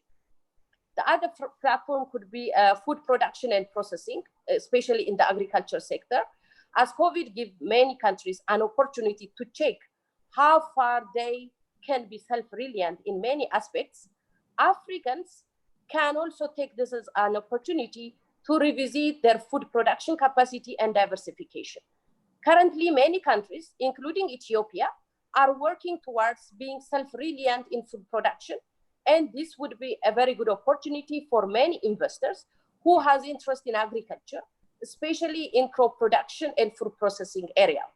In relation to food production, I want also to emphasize that the current desert locust outbreak is expected to create severe impact in crop production in East Africa, including Ethiopia, Somalia, Kenya, and the Middle East, and also in India. But I believe that India is also, even if India is also vulnerable in this aspect, it is in a more better technical capacity to deal on the manner and to collaborate and to partnership with many African countries. The other issue is finance. Finance is also the essential element for combating the virus and undertaking development work. So Africa and India need to closely work to make possible and enhance it effective and even speedy implementation of agreements on the line of credit that was made available by the government of India. Exim Bank of India should see different ways of financing initiatives and easing debt repaying time to assist African countries. In this regard, as Exim Bank of India is one of Ethiopian economic partner, Ethiopian government had formally requested the Exim Bank of India to suspend and reschedule and repaid its debt over long years. And my government is expecting a positive response to this kind request. And strengthening cooperation in safeguarding international peace and security, which is indispensable for real change and transformation in post-COVID, is also one of the issues that should be taken into consideration as a form of collaboration. And among all this, further building strong people-to-people relation between people of Africa, people of Ethiopia and India, so as to foster shared values and experiences. Sharing in the area of art, music, film production can be another form of platform for collaboration. Last but not least, I want to stress on India's role in multilateralism on the international stage as an active leader amid the COVID-19 pandemic. India has been playing a major role as a humanitarian leader in this pandemic. It has been shipping tons of medical supply to nations in need. India proactively taking coordinating actions across bilateral, regional, and multilateral fronts by reaching out to a number of leaders to coordinate cooperation against the pandemic. India has been calling strengthening of the WHO powers and urged G20 leaders to support a new human-centric view of globalization. And Prime Minister Modi also addressed in the virtual non-aligned movement summit that countries to discuss global management of COVID-19 and called for solidarity. Okay, so this clearly shows how the Indian government gave special consideration to approach the pandemic and to understand the aggressive impact the virus will create in world socio-economic situation. In such a way, India could be a voice for Africa to urge international organizations and most developed nations to quickly deliver the appropriate international financial assistance, debt relief to cope with the health and economic emergency, as well as to combat and mitigate the negative impact of COVID-19 across the continent. Thank you so much for listening. Thank you, Excellency, for that very focused presentation on the way ahead. Let me now invite Excellency Mohammad Maliki, Ambassador of Morocco to India. He is also simultaneously accredited to Bhutan, Maldives, Sri Lanka. Excellency, are you around? Excellency Mohammad Maliki, are you around? Yes, sir. Yes, I am. Okay. All right. Welcome to you, sir. Thank you. So, in the interest of time management, I now looking back, I should have made panels, probably this could have gone for an entire day with such a splendid cast of experts and diplomats. But let me just turn to you. And Excellency, my question to you is, from what one reads, there is North Africa region is among the most severely affected. And Morocco, I mean, how are you facing, why is the region, especially the North Africa region, the Arab Africa region, more affected by the pandemic? How is Morocco handling it? And looking ahead, in terms of the India-Africa agenda, I want you to focus on just one issue, which is one sphere of cooperation where Morocco has undoubted strengths, renewable energy, for example, or you may have other areas to speak of. My request to you would be, please be precise so that we can get questions from the audience. You have 5 to 7 minutes, sir. After that, I will put this bell would really appreciate if you can finish your presentation in the allotted time. Over to you, sir. Yes, thank you. Good afternoon to everybody, and let me thank you, dear Chand, for this initiative in celebrating the Africa Day, which unfortunately we don't have the choice but to make it virtually. But still, I'm quite happy that you have the initiative of celebrating it. And I wouldn't move without wishing my Muslim brothers and sisters a happy Eid, both in India and then worldwide, and to wish you all the best of health and prosperity. I won't miss this opportunity also without congratulating His Excellency Mr. Rahul Chabra for his appointment as the Secretary Economic Relations. And I am looking, sir, to working with you very closely very soon, as we used to have a great friend like Tirumoti. Let me start by the first question when you said that the North African countries have been a little bit more affected than the others. And it is quite natural because they are the closest countries to the epicenters like Spain, Italy, France, and all the others. So the huge diaspora which exists from Morocco and then from these countries in these countries have definitely brought some of the cases, and then the pandemic has been also watched developing steadily. But I believe that great nations throughout history have always turned challenges into opportunities. And then for that reason, probably because you asked me a direct question, I would like to tell that when this COVID-19 broke, Morocco has taken very steadily and then serious steps to counter it and to minimize the effects on the population by closing the borders, both maritime and then airline. Well, we were the first, almost among the first countries to impose masks. And then at the same time, when we started by this pandemic, Morocco used to produce few thousands of masks. And then because we knew that the challenge would be to get these medical equipments as soon as possible, then the government, through a COVID fund, which created and then which was able to get more than $3.5 billion in few days from all parts. We were able to readapt some of the industries. And then now we are producing something like 10 million masks a day, which is a huge number. And then sufficiently supplying all the parts of Morocco, and then also exporting it. Also in terms of other equipments, we were able to create our own, what you would say, the ventilator, which is 100% made in Morocco because of the Saudi necessity sometimes is the mother of invention. That's why I want all of us from Africa and from India to see the pandemic not only to create or say probably negative things, but to look at it as, you can hear me? Hello? Yes, we can hear.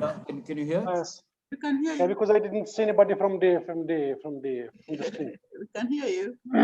Thank you. So I want all of us to see this pandemic as a huge opportunity for us to rethink cooperation.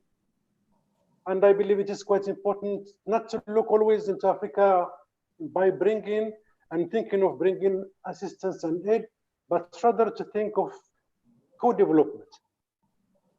And when I say co-development, means it's a win-win situation, it's win-win partnerships where both parties can benefit. And I think this pandemic has also shown to the world that vulnerability doesn't sometimes is not specific to some countries, like African countries or Asian countries.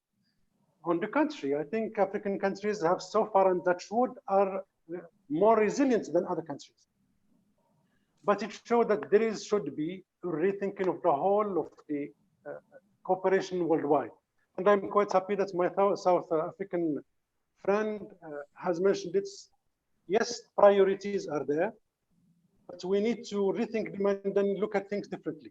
And then I think this pandemic has come into a timely moment in the sense that it is at the eve of the 4th India-Africa Summit.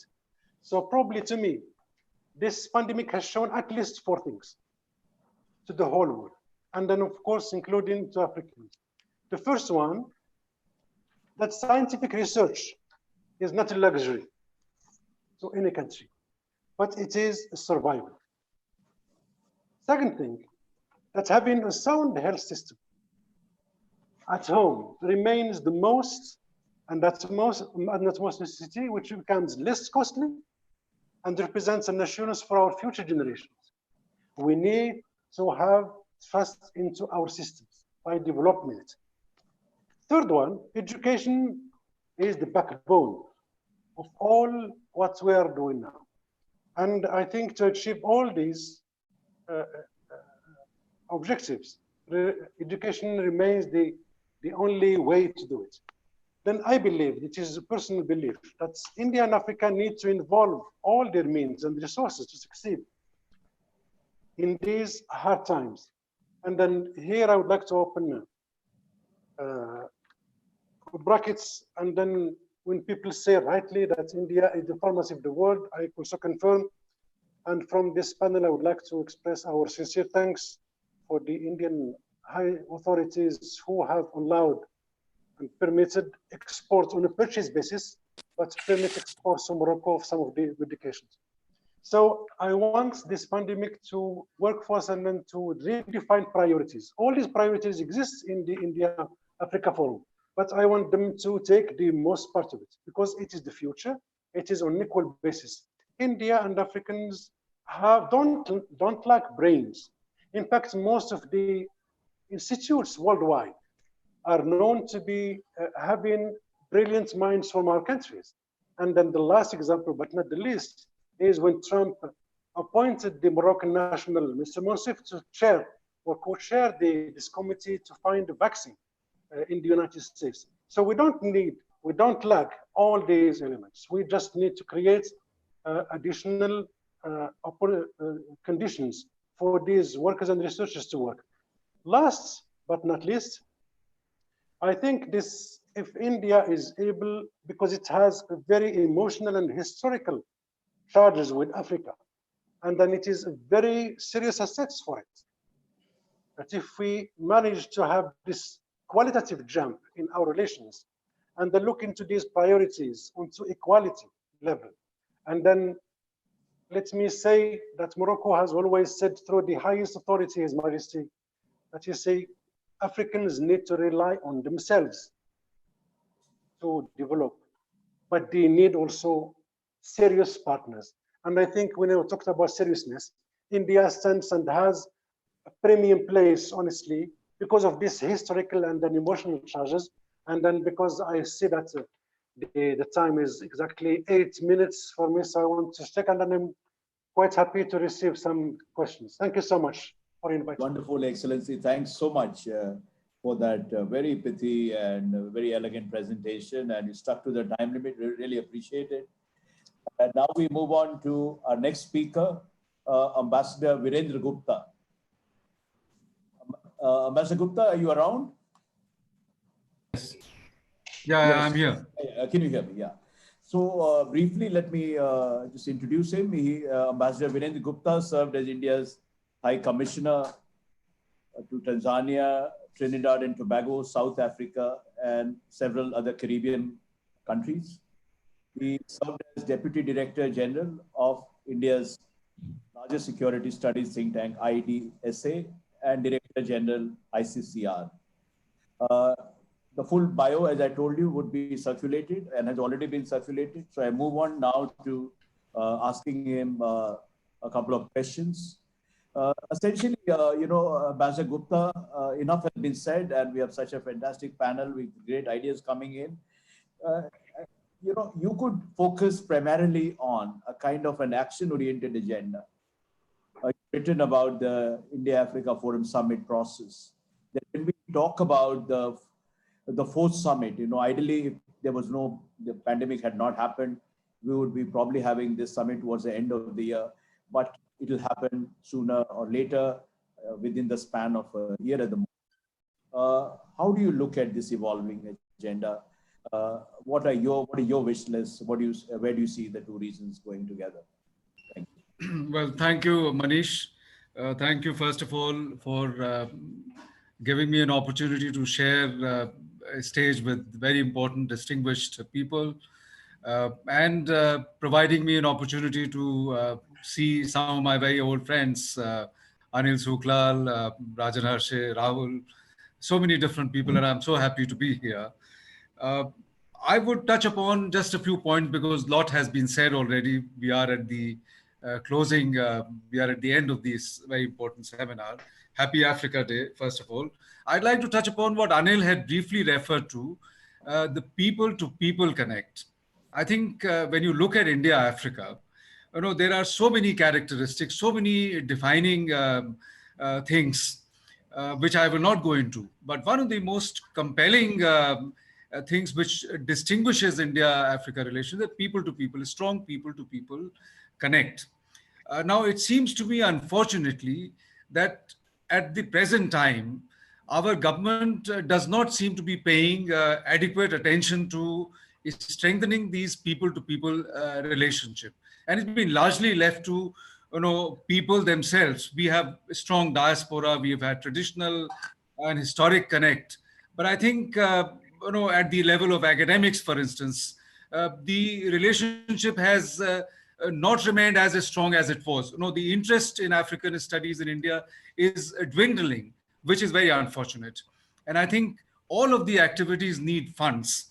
So my suggestion, first of all, is for the government, while the government-to-government relationship is very robust, I think we need to pay attention at the government level to strengthen people-to-people connect. And I think for that, you need to put money there. Now, there are many which ways it can be done, but I just wanted to leave the short point. And while we are at the people-to-people connect, I think I'm quite embarrassed, actually, quite frankly, to see occasional incidents of how we treat the Africans in India. I think that needs to stop completely. We need to be more conscious at the level of our common people about the strength of our relationship, about our historical connect. And I think there again, the government agencies have to do a lot more in terms of creating greater awareness. Now, Manish, you asked me about the way forward. How do we go forward on this India-Africa relationship? I know the 4th edition of the India-Africa Forum Summit should have been taking place this year. I don't know whether it will take place this year, but soon enough. It doesn't matter whether it will take place this year or whether it takes place early next year. I think what I'd like to say is that so there are some the sectors, the areas that we need to focus on, particularly in the current times of difficulty. A lot of other speakers have reflected on it. I will not go into it. this mechanism, India-Africa, India-Pan-Africa mechanism, I think is going very well, but we need to be conscious about the limitations of that. There are, capacity constraints, for instance. And I think it has been said even earlier that undue reliance, if we were to repose undue reliance on the Pan-Africa platform alone for delivery of our projects, very often there is criticism that we are not able to implement. We make very ambitious announcements, but we are not able to implement those projects. And to me, it seems that the reason primarily is that we depend too much on the Pan-African platforms. Now, if I were to look at South Africa, India has excellent relations with South Africa at the political level, at the economic level, at the people's level, our BRICS membership. And whenever you look at either the entire continent or individual countries, the question of China comes in. I think to my mind, that is an irrelevant question, because it's a mug's game to begin to compare ourselves with China in trying to see what we can do with Africa. There is a lot we can do with Africa. We have our unique strengths. But I think what we have to understand, South Africa as a large country, as a powerful country in Africa, has unique role. It is the chair of the African Union. It has always played a very important role at the African continent, at the Pan-African level. But I think even more important than that, I would say, is South Africa's role at the regional level, at the Southern Africa level. South Africa has a unique role in Southern Africa, in SADC. And I think we are conscious of that, but I think we need to leverage that a little more than what we've been doing. And the same would apply to Nigeria. We have excellent relations with Nigeria, and Nigeria equally has an important role to play in West Africa. So what I'm trying to say, without taking too much time, is that we need to go beyond the Pan-African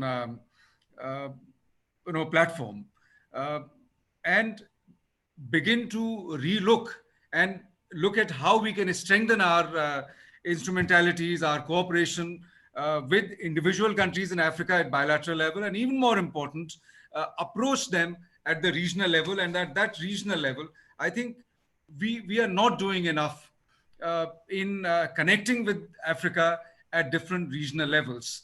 And I think in Africa, these regional configurations are extremely important. And that is where our relationship, our special relationship with South Africa, our special relationship with Nigeria will begin to play a very important role. Thanks, Manish.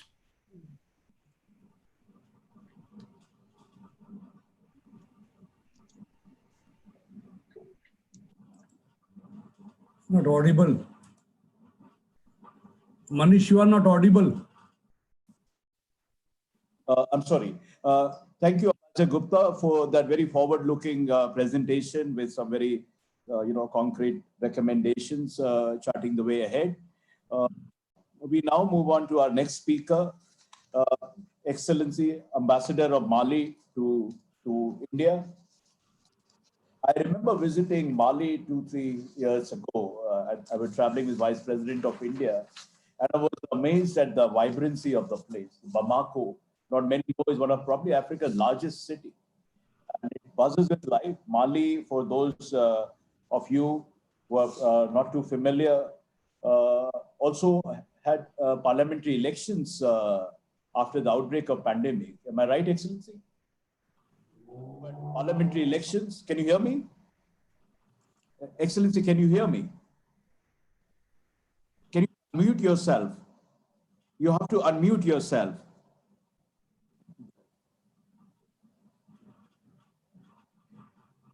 Excellency, I can't hear you. Ambassador of Mali. I can't hear. Excellency, you have to unmute yourself.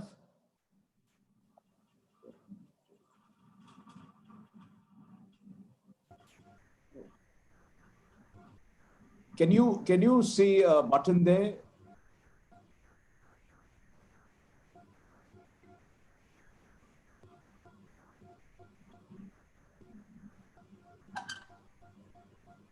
Manish, can I come? Yeah, okay, we'll fix that. Yeah, all right.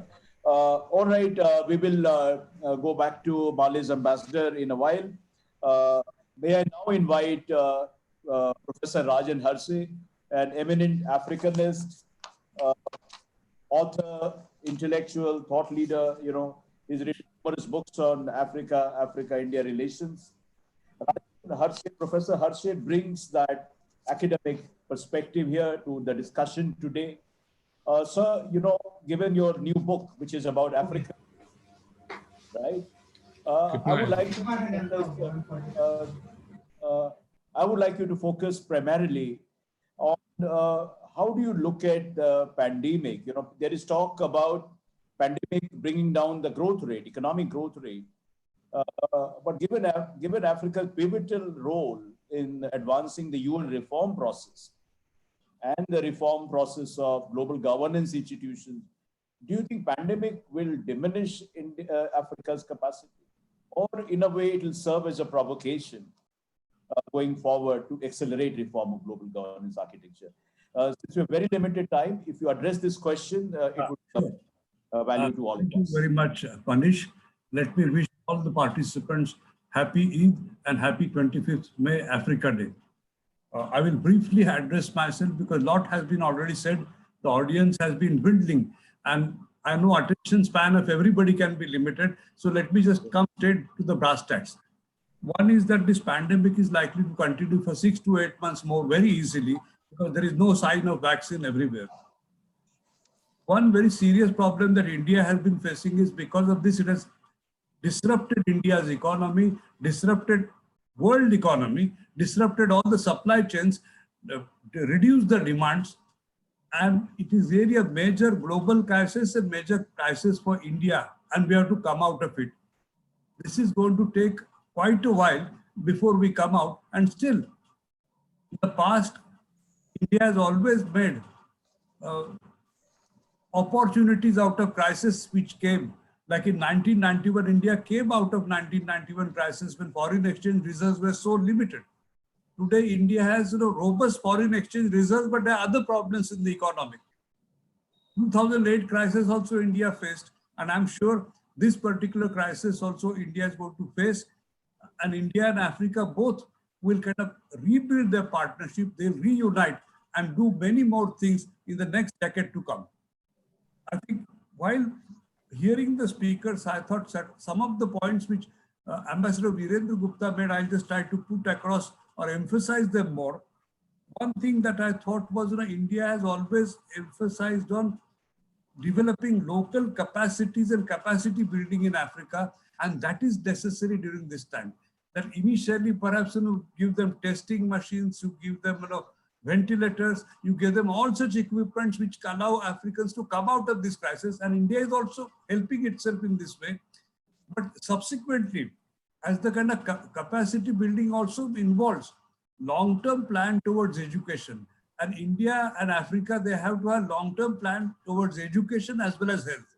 Both these sectors require a great deal of investments, and somewhere steps have to be taken around this right away. As far as education is concerned, I think India can share its expertise and learn from Africa, on, give Africa something, most certainly, especially digital divide, then scientific and technical knowledge. And this digital divide can be easily bridged because India surely is one of the important soft powers in the world today. And Africans can become drivers on the international superhighway if India's soft power is used, India's technical expertise is used, and they can access public health, they can access education. Ministry of Education also started programs like ePathshala, where educational partnership, research and scientific development related partnership, if that is developed, I think we will have clear idea of facts and how we can proceed further.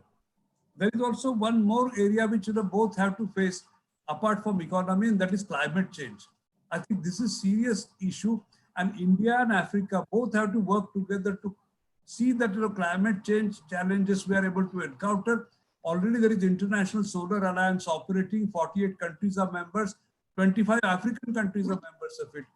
But most important part is evolving green technologies and scientific research, which allows us to face climate problems, and also persuading developed countries constantly to see that common differentiated responsibilities adhered to when climate change is faced, and that they should share burden of the finances to see that India and African countries together can get something out of them, and they need to give lots of funds.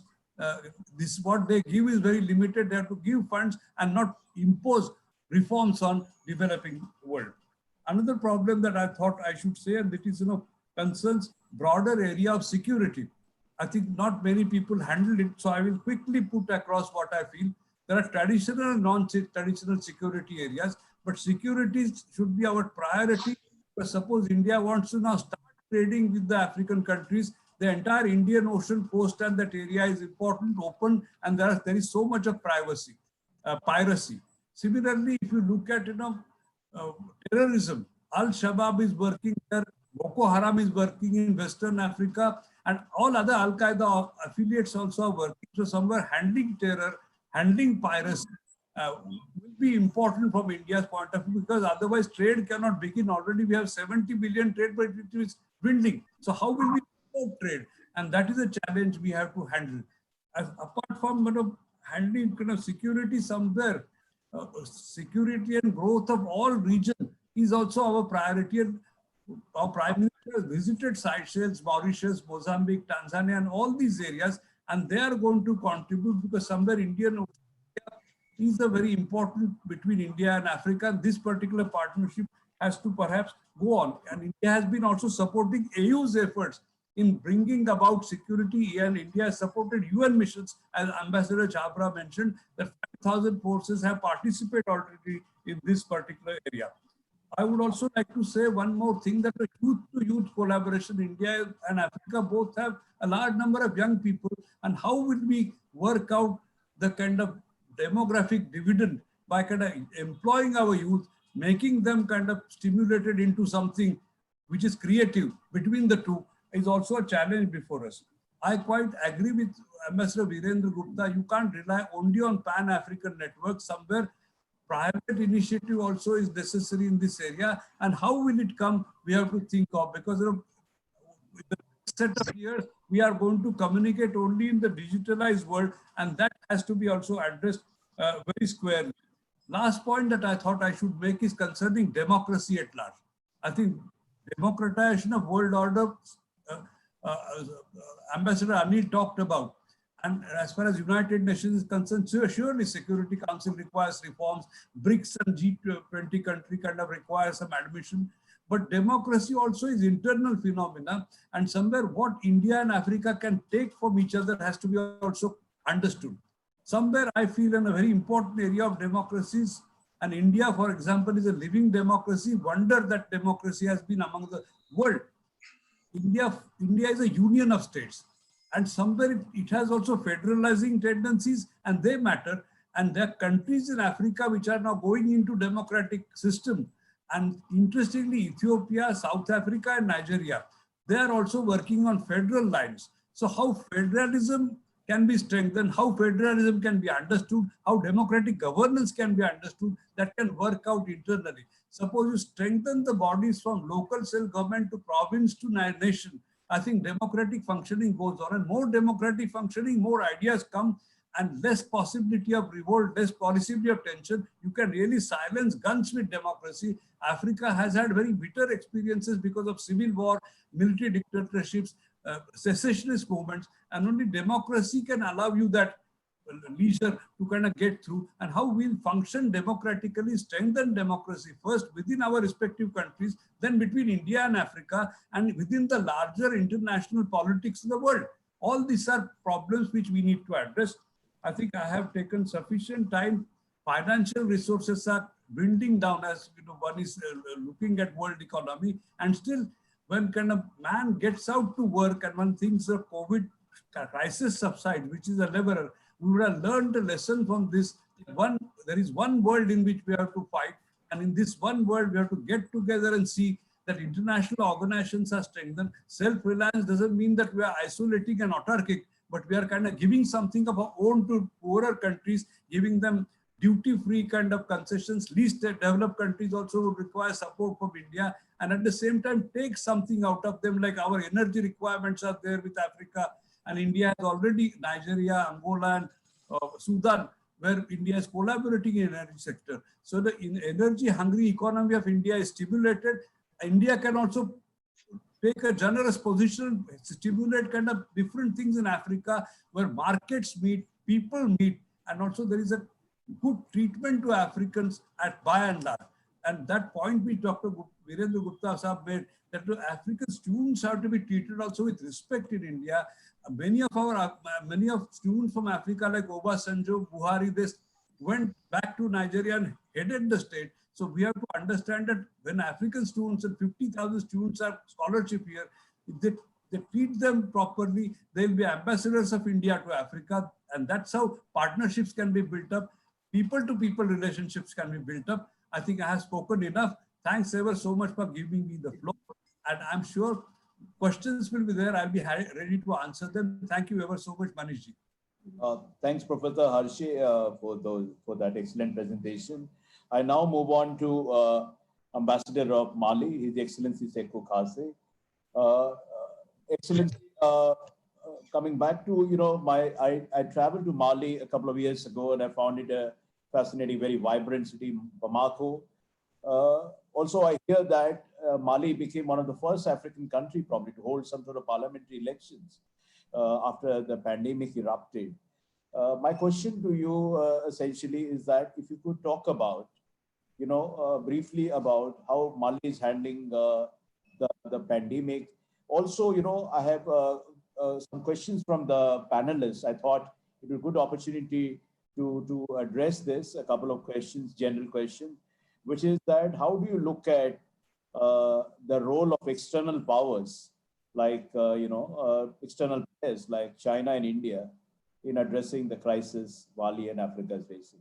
Very briefly, you have 7 minutes. I'll have to be ruthless now. We're really running out of time. Thanks.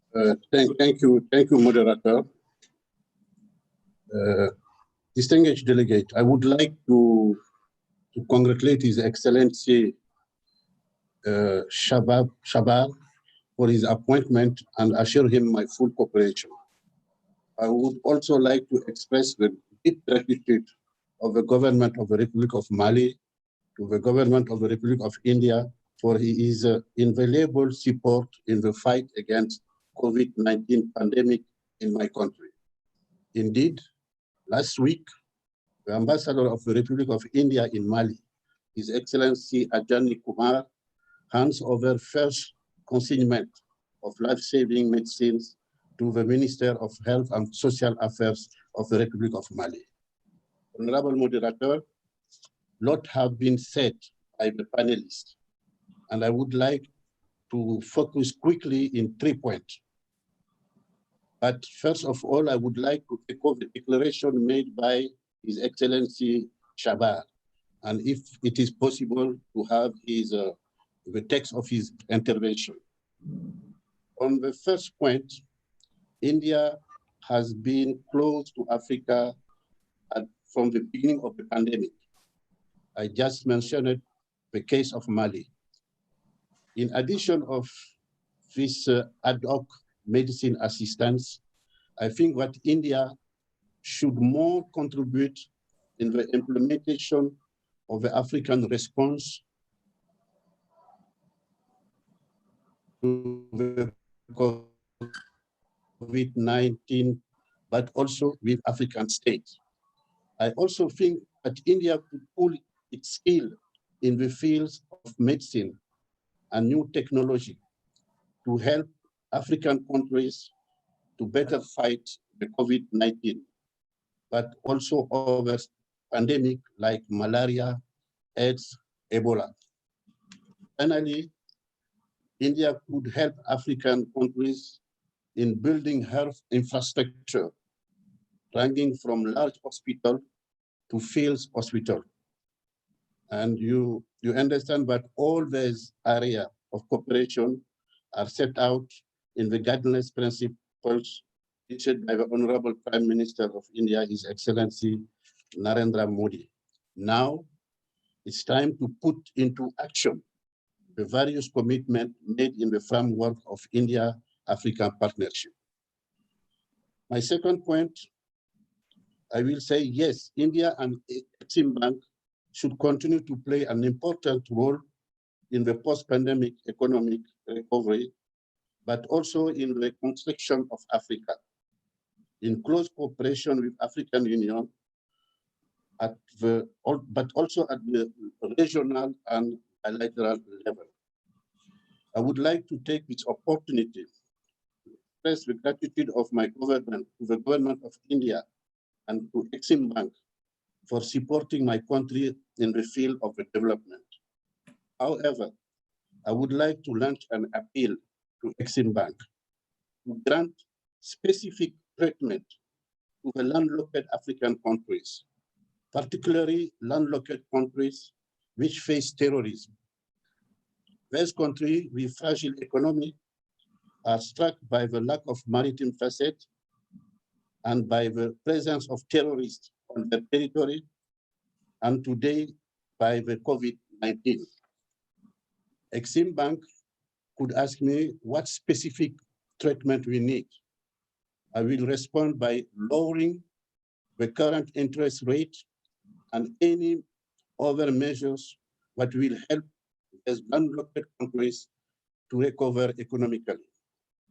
Exim Bank can also help African countries in the area of the capacity building, particularly on the field of the presentation of development projects.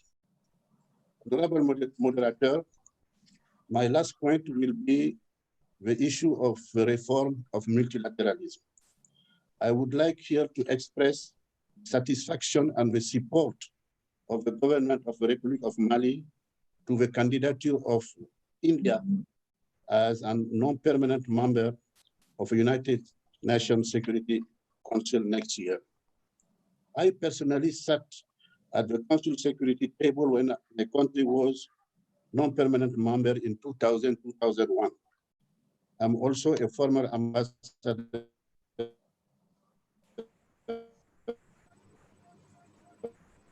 permanent representative. Yes, you're not hearing me? Hello, Excellency. Yeah, please go ahead. I said that I'm also a former ambassador to UN in 2013-2016. And I wanted also to remind that since 2013, Mali has hosted a peacekeeping operation, MINUSMA.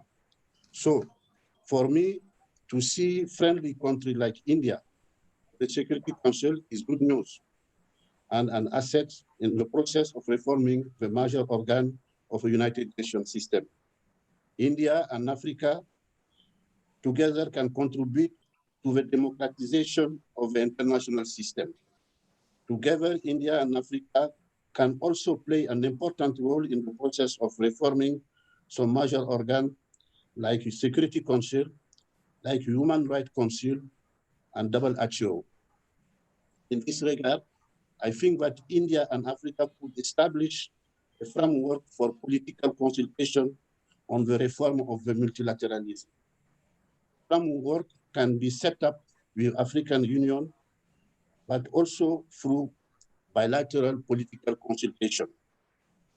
I also think that during the coming mandate of India at the Security Council, the delegation of India and the delegation of African countries, non-permanent member of the Security Council, must work hand in hand to address the issue of reform, but to work also to make the peacekeeping operation more effective in the term of the protection of civilians. I would like to stop here and thank you for your attention.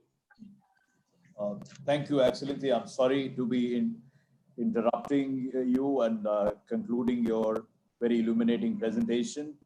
Now I thanks so much. Now I invite, last but not the least, the last speaker. Someone has to be. So Yes, may I invite my friend and Pranav Kumar. He is head of international trade. He handles international trade issues, CII. He's been also very proactive with, India-Africa engagement, economic engagement. His bio has already been circulated. So now I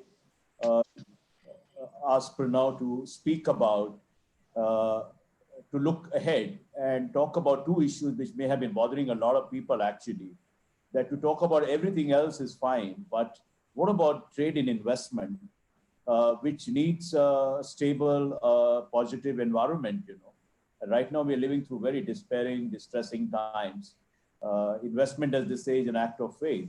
So how do you, going forward, how do you see economic partnership between India and Africa going in these pandemic times and beyond? And you may briefly like to touch on the African continental free trade area and what role it can play in transforming fortunes of the continent. Over to you, Pranav. Yeah, thank you very much, Manish. After listening to all the eminent panelists, very little I could add at this point of time, but since you raised the issue of continental free trade area, Africa, and given the current uncertain situation because of pandemic, outbreak of pandemic, how we can move forward. So Ambassador Rahul Chawla, initially, he already listed what all new issues, new areas where India and Africa can cooperate. And if you see the list of it, like solar energy, bridging digital divide, traditional medicines, blue economy, triangular cooperation, again, is very important. Study in India, and we are hugely dependent. We want more African students to come to India. Women empowerment, fourth industrial revolutions, all these are very important subjects where India and Indian private sector can cooperate and collaborate with African continent, African nations. Now, coming to your question on continental free trade area Africa, how it can help galvanize or expedite the India-Africa cooperation in trade and investment. Before taking up this issue, let me just give a broader perspective. If you look at the current global scenario, all over we are seeing disruption. Disruption, of course, not only because of pandemic. Pandemic, in fact, it has further exaggerated and magnified the disruption. But before that, we have witnessed the big trade war involving US and China that has again big impact globally, because invariably most of the countries, either your biggest trading partner is US or your biggest trading partner is China. So this has brought big disruption in the global economy. Europe, you know that for last 3-4 years, because of the Brexit and all, again was in a turmoil. Within Asia Pacific, we were negotiating the big continental or big trade agreement like RCEP, Regional Comprehensive Economic Partnership. But again, India at the last moment decided not to completely withdraw, but of course wait for more time to see if we can come back to the RCEP fold. So from North America to Europe to Asia Pacific, we have witnessed a significant amount of disruption, and that has really impacted the mood of the business, because business planning and business strategy depends upon the certainty, some kind of predictability. And if you compare with the African continent situation, Africa also witnessed disruption, but more in the positive in nature. Agenda 2063 already we know that's a very visionary and long-term agenda for the African continent. And more importantly, the big initiative by 55 African nations to integrate the African economy. That's a big step forward in spite of the various challenges we know. But they went ahead, they signed the agreement in 2018, so it's almost more than 1.5 years. They are going ahead, and now they are planning to go into the second phase of negotiations. And that will definitely have big impact on African engagement with the rest of the world. Because if you see the Africa as a continent, the intra-Africa trade is very minimal, very low in comparison to intra-regional trade in whether it's Europe or America or Asia you talk about. So So Africa depends upon other parts of the world, both for investment and trade.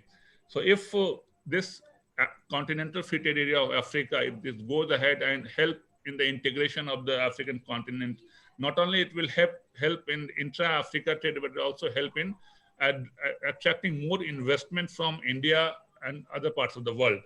Because if you see the major concern of Indian investment, for instance, because since the African market is not integrated, individual African country is not big in terms of, if you see the big investment has to go, then of course investor would need a economies of a scale also. So if even not continent-wise, even 4 or 5 regional economies are also integrated, that's a huge attractiveness for Indian investment and investment from other parts of the world to go to Africa.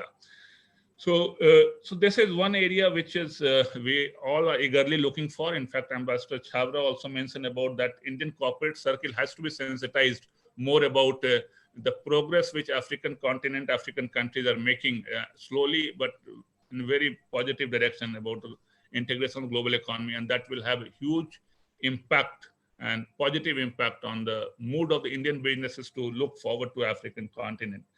Second issue is again, somebody mentioned about the duty-free tariff preference scheme, which India announced in 2008 at the first India-Africa Forum Summit. And later on, it was scaled up, and the current coverage is more than 98.4%, more than 98% duty-free. But if you see the impact of duty-free tariff preference scheme on the actual export from African countries to African, means though this agreement is only for the African LDCs, but they are big in number. There are 34, 35 African LDCs. But we haven't seen much increase in the export from Africa to India. And of course, there are reasons behind it. And except Tanzania and a couple of other countries, they have not been able to increase their export to India. So, in fact, we have been doing some work on that. CIA has partnered with International Trade Center Geneva. They have a big project on the duty-free tariff preference, and also they're trying to see how Indian investment can go. So at that time, we, as CIA, we interacted with many African diplomats, African private sector leaders and all. Their common concern was, look, Africa as a continent, and particularly LDCs, they have a duty-free access all over the world. If they want to export to Europe, they have EBA. They want to export to America, they have an African Growth and Opportunity Act. China has given duty-free access. Japan has given duty-free access. India has given duty-free access. So as far as market access is concerned, they have no problem. But they need what they will export. They need more investment to enhance their productive capacity, manufacturing capability. Then they would be able to export more to India and other parts of the world. So the major factor here is how we can help increase our investment into Africa, enhance the manufacturing capability, and that is what is needed today. And we think that continental free trade area of Africa, that will be a big stimulator on that front. Thank you very much. Thank you, Pranav, for mapping the way forward for economic relations to go forward. Ladies and gentlemen, we have already crossed, believe it or not, we started at 11:30 and we are now getting to 2 o'clock. 2.5 hours of discussion, and I see very committed Africanists still in the audience. It is a tribute to the speakers, the range of ideas that have cropped up, and the spirit of discussion. So we have finally come. All the speakers had many questions, which just shows the kind of interest this conference, this webinar had generated. I'm going to be posing the questions on behalf of the participants. Some of them have already sent in their questions. And let me start with a question that is posed to Mr. Rahul Chhabra. Ambassador Anil Wadhwa. Ambassador Anil Wadhwa, he asked, former ambassador, he was the former ambassador in the Ministry of External Affairs, that essentially the that in the post-COVID situation, how does India see, basically the budgeting and financing issues for the Africa-related projects? The thrust is that will the pandemic crisis, which is also an economic crisis, affect India's financial commitment? You can hear me, Rahul? How you could hear the question? Hello? Hello? Really, yeah, couldn't really hear the question. You were getting cut off all the time. Oh, okay, all right. Okay, I asked you again. This question is from Ambassador Anil Wadhwa, India's ambassador to Italy and many other countries. Yeah. He asked, is phrased long in a very this thing, but basically the thrust of his question is that the pandemic, which is also brought in a full-blown economic crisis, will it impact India's financial commitment, the kind of commitment we have made to Africa, India-aided projects in Africa, or otherwise? Do you think it will diminish our capacity to advance development cooperation with Africa? I think basically it's too early to say. At the moment, of course, any commitments we have made, I mean, as you're aware, I think most of the panelists and the attendees are aware that India has never gone back on any commitment. So if you've made a commitment, the commitment will be met. Regarding new commitments, of course, that's a function of the resources available. So if there is really a drastic fall and the economy does contract, which doesn't seem like with today's news about air services beginning and the country opening up. So I hope that we will be at least able to maintain the levels that we have been over the last few years. There may not be a big increase, but I'm sure we'll be able to try and retain. But we might need to change the model. I mean, the financing model, whether it will be completely public sector led, will there be an element of public-private partnership? We could think about different innovative ways of financing and looking at different ways. Thank you. The next question comes from, this question is from Ruchita Berry. She is a research scholar, senior fellow with IDSA. She worked a lot in Africa. This question is for Ambassador Anil Suklal. She asks that given the current paralysis within the United Nations, what are the objectives of South Africa as a non-permanent member of the United Nations Security Council? Can you hear me? Well, yes. No, thank you for that question. I think it's an important question. As I indicated, this year is a seminal year to look at reform of the United Nations, including the Security Council. Prime Minister Modi has spoken extensively about a reform multilateralism. And the frustration is the slow pace of work of the intergovernmental negotiations within the UN system. And that's partly because there's a reluctance by a number of key countries, including some of the current permanent members, to see any reform taking place. Now, Africa is very clear, and South Africa is very clear. We want a reform of the Security Council, and it's long overdue. As I indicated, in 1945, when the UN was formed, most of Africa was not present at the table because we were still under colonial rule. When the first reform took place in 1963, we were represented there as Africa by a few countries, but in a weak position. Today, you have a united Africa. You have a common position in terms of Security Council reform. There's Zulwini consensus. Many hide behind this, saying that this is not a viable position, but Africa believes it's a viable position. We have a committee of C10, African heads of state and governments that have been chosen by the AU to lead on this process. So I think India and South Africa as a whole, and South Africa being on the UNSC this year, should push for reform of the Security Council at the 75th anniversary of the UN. Probably we're not going to have a physical meeting, as UNSG has pointed out, but I think we need to push this at the top of the agenda. The current world environment, the current global architecture is not representative of the new reality. We can't be stuck in the world of 1945 in 2020. And unless we reform the multilateral institutions, including the Security Council, it'll become more and more irrelevant in addressing peace and security and the global challenges. And we have seen this during the COVID-19 crisis, where the world has failed to act in terms of having a pause, in terms of conflict, and having a collective action. Instead of reinforcing the World Health Organization, we have seen some are using this as an excuse to find fault with the way the WHO has been handling the pandemic. So I think it shows that there are serious fault lines in the multilateral system, the Security Council included, and it's long overdue if we want it to be relevant and to address the challenges of the times. Thank you. Thank you. The next question is for actually all panelists, but I would like some ambassadors from one of African countries, maybe Ambassador of Morocco, Uganda, to address this question. This question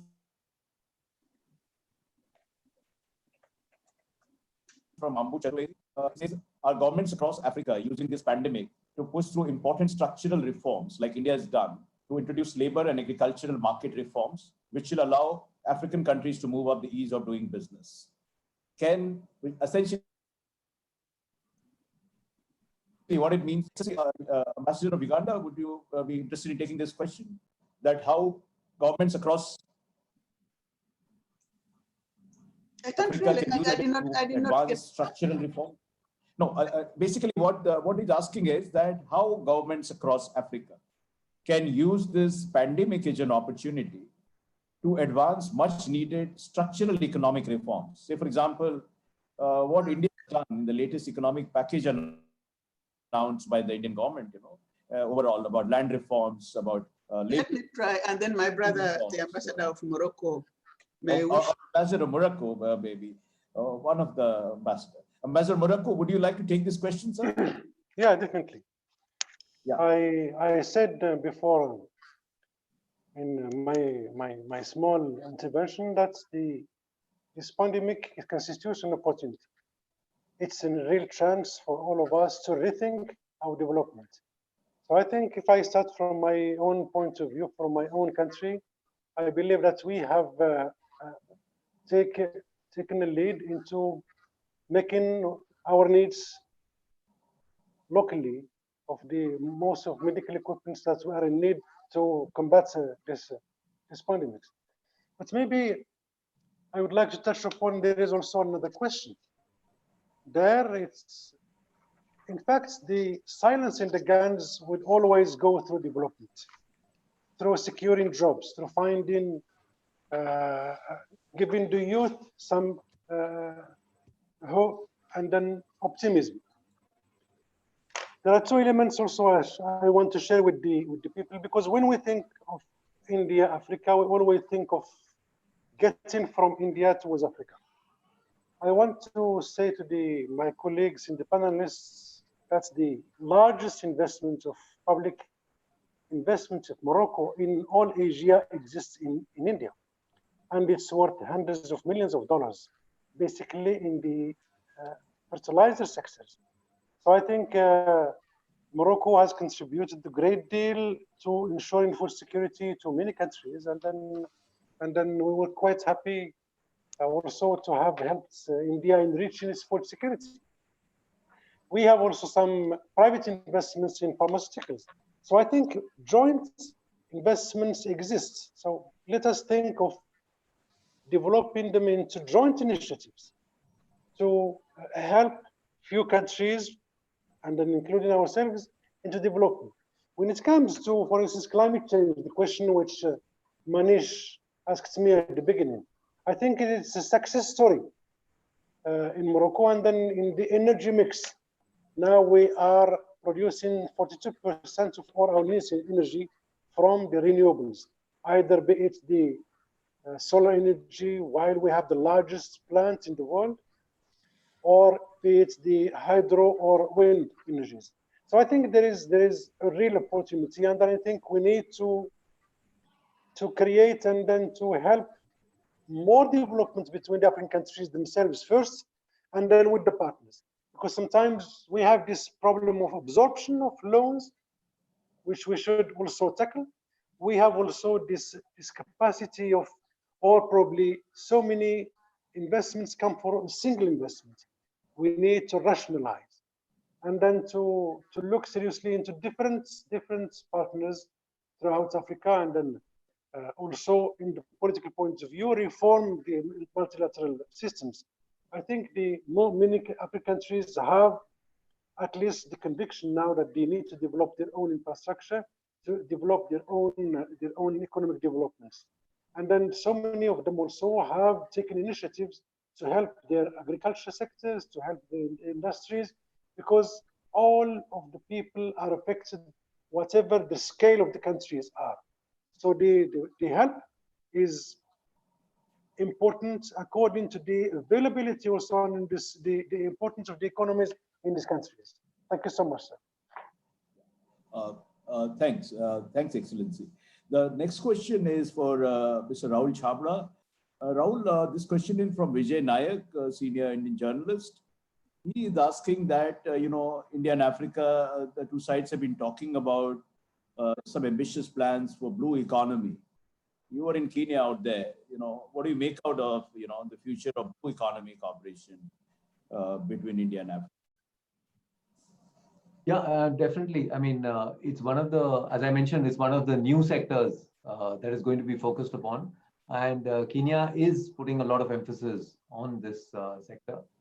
They have a big coastline. They are looking at sort of monetizing the resources there. And India is in an ideal position to collaborate with, it sort of fits in with our overall Indian Ocean strategy also, because the coastline is the Indian Ocean. So there is a lot of scope. We need to sort of come into concrete projects. But as of now, that is a sector that has been identified for future planning. Right. Thanks. The next question is for Exim Bank Managing Director David Rastina.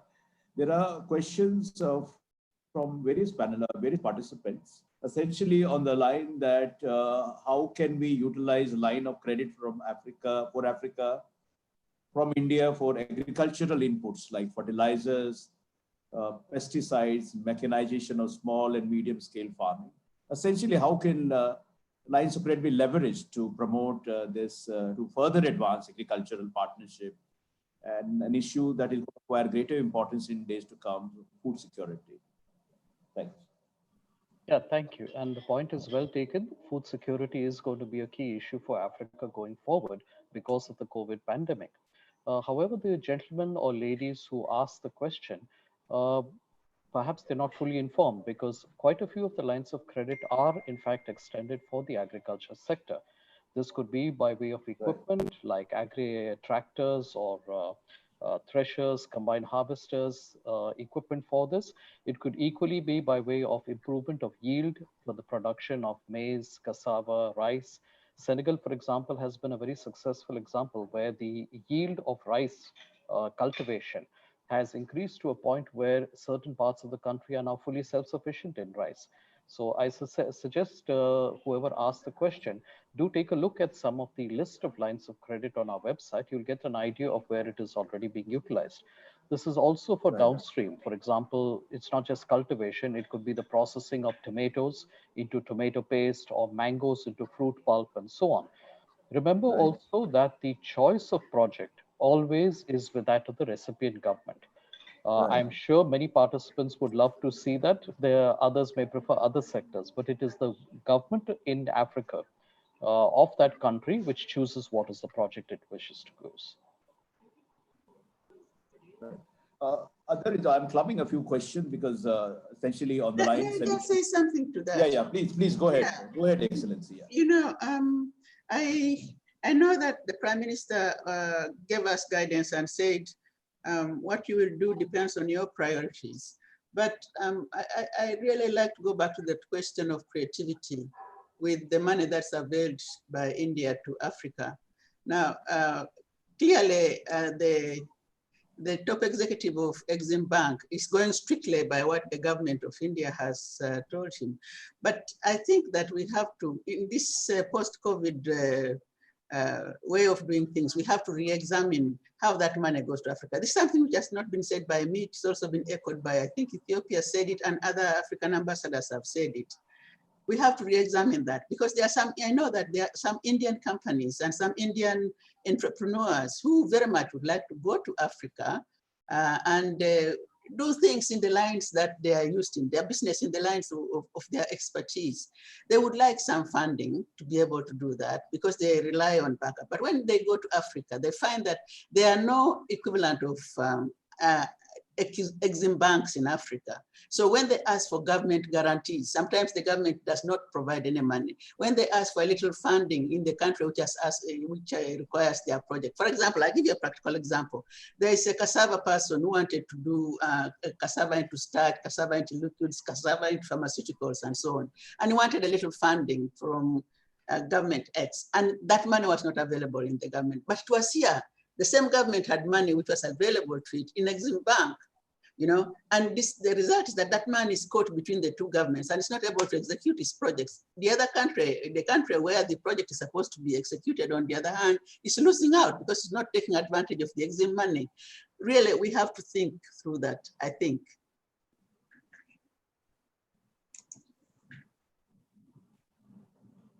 The next question is for Mr. Rahul Chhabra. Rahul, this question is from Ambassador Ashok. He says about what is the current status, how do you look at the potential of the much talked about Africa-Asia growth corridor? Is it still on our agenda? Where are we going?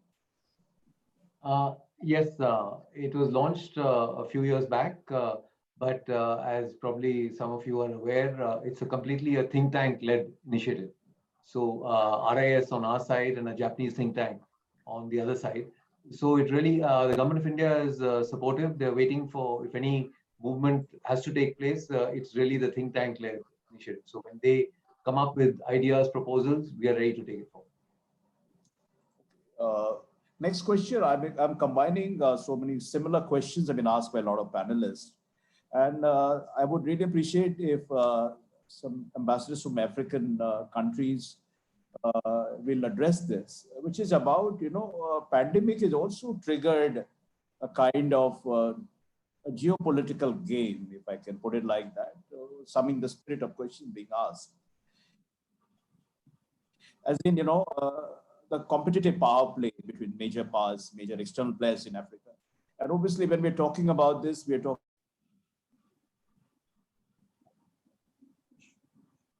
about this.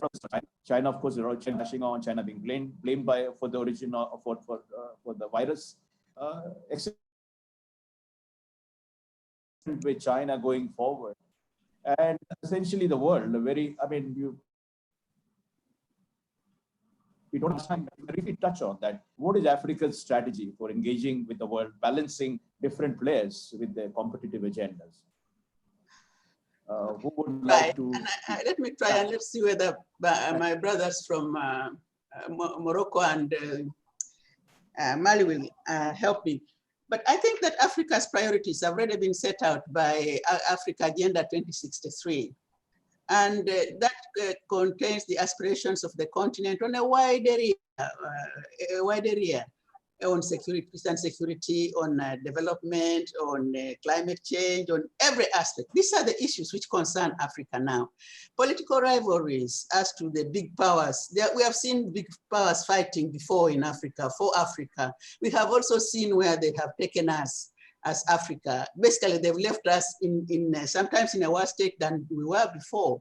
And we have a new breed of leadership in Africa, which is looking more at the interest of Africa, more than the interest of the big powers. And they can also analyze situations and see that this is a question of rivalry between the big powers, and we don't want to go there.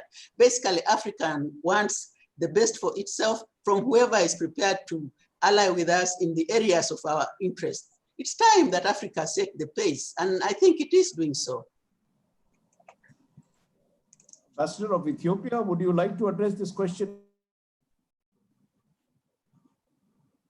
as well? Excellency, Ambassador of Ethiopia to India, are you still around? Can I also come in on this? Ali, yeah, you can. Yes, Ambassador Shukla, go ahead. I think, as you pointed out, there's been a lot of finger pointing. This virus is supposed to have created a level playing field and see how humanity comes together in addressing the challenges. Firstly, in saving lives, in sharing experience, and working together. But unfortunately, some role players globally have used this virus to further create schisms between global powers. We don't want to see a return to a superpower status or one or two poles of power. We are very clear as Africa, we want a multipolar world. And we want to see an inclusive process where no one is left behind, no country is marginalized. But what is quite clear, and just last week, Chinese Foreign Minister Wang Yi echoed that we may be entering a new Cold War.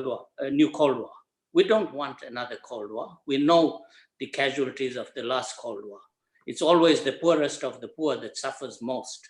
And we don't want to be caught up in a new power equation where Africa is used as a stamping ground. Because Africa is the last frontier for development. And we are very certain we have put in place mechanisms since the formation of the AU, various mechanisms, including the African peer review mechanism, the Pan-African Parliament. We'd like to see a more equitable world order based on the realities of the current world. And definitely you will see a changed paradigm.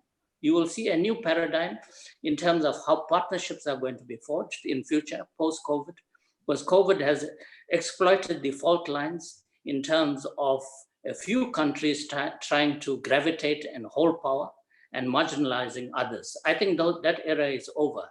We're going to see alliances being formed on mutual benefit, alliances being re-examined in terms of what value they add to both parties rather than being there just as handouts. Africa is very clear. We don't want handouts. We want partnerships, sustainable partnerships. So I think post-COVID, you will see new alignments, new paradigms, and new forms of how partnerships are going to be created. Thank you. Excellencies, participants, speakers, I think we have to end this somewhere. We have had a very rich discussion. There are so many questions that will probably take an entire day, and to address all that. So I don't want to be. I can see that we've been here for almost we're touching 3 hours. Again, I think it's an eloquent testimony to the richness of discussions, the sheer range of ideas that have been generated. Thank you all for your contribution. Before I do the vote of thanks, let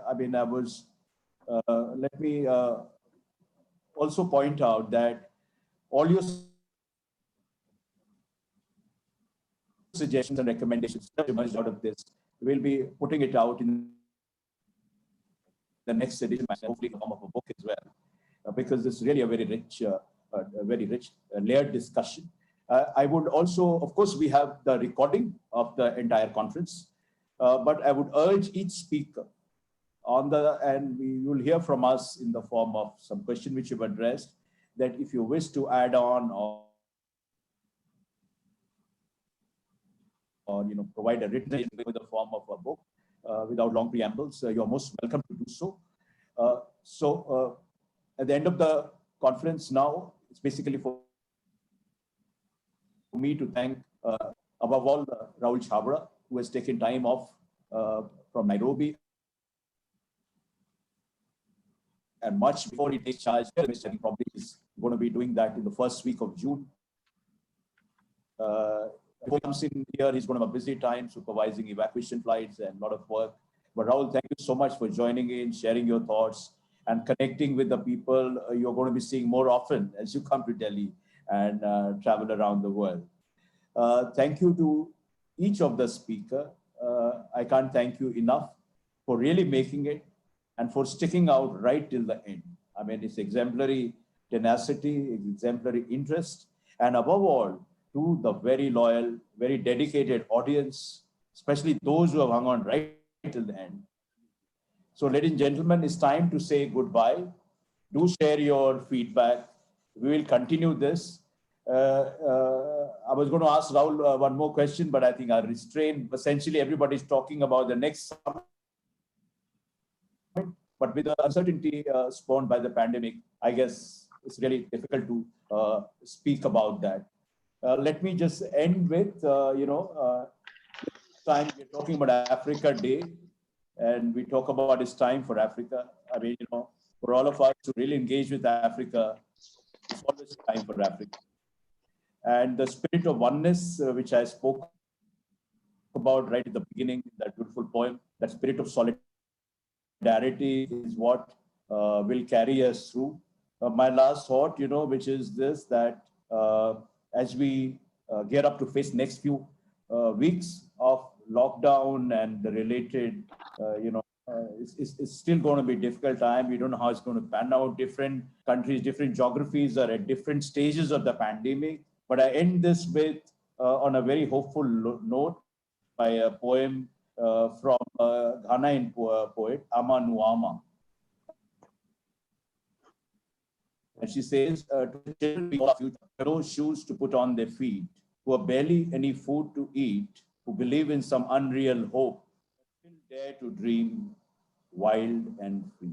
Dare to dream, ladies and gentlemen, this idea, art of dreaming, this of hoping despite impossible and trying situation is embedded in the DNA of India and Africa and will carry us through and will enable us to deepen the partnership. Thank you once again to all of you for joining this discussion, for enriching the discussion. I'm grateful to you. Thank you so much. We'll see you once again. Thank you. Thank you. Thank you. Thank you, Manish. Thanks.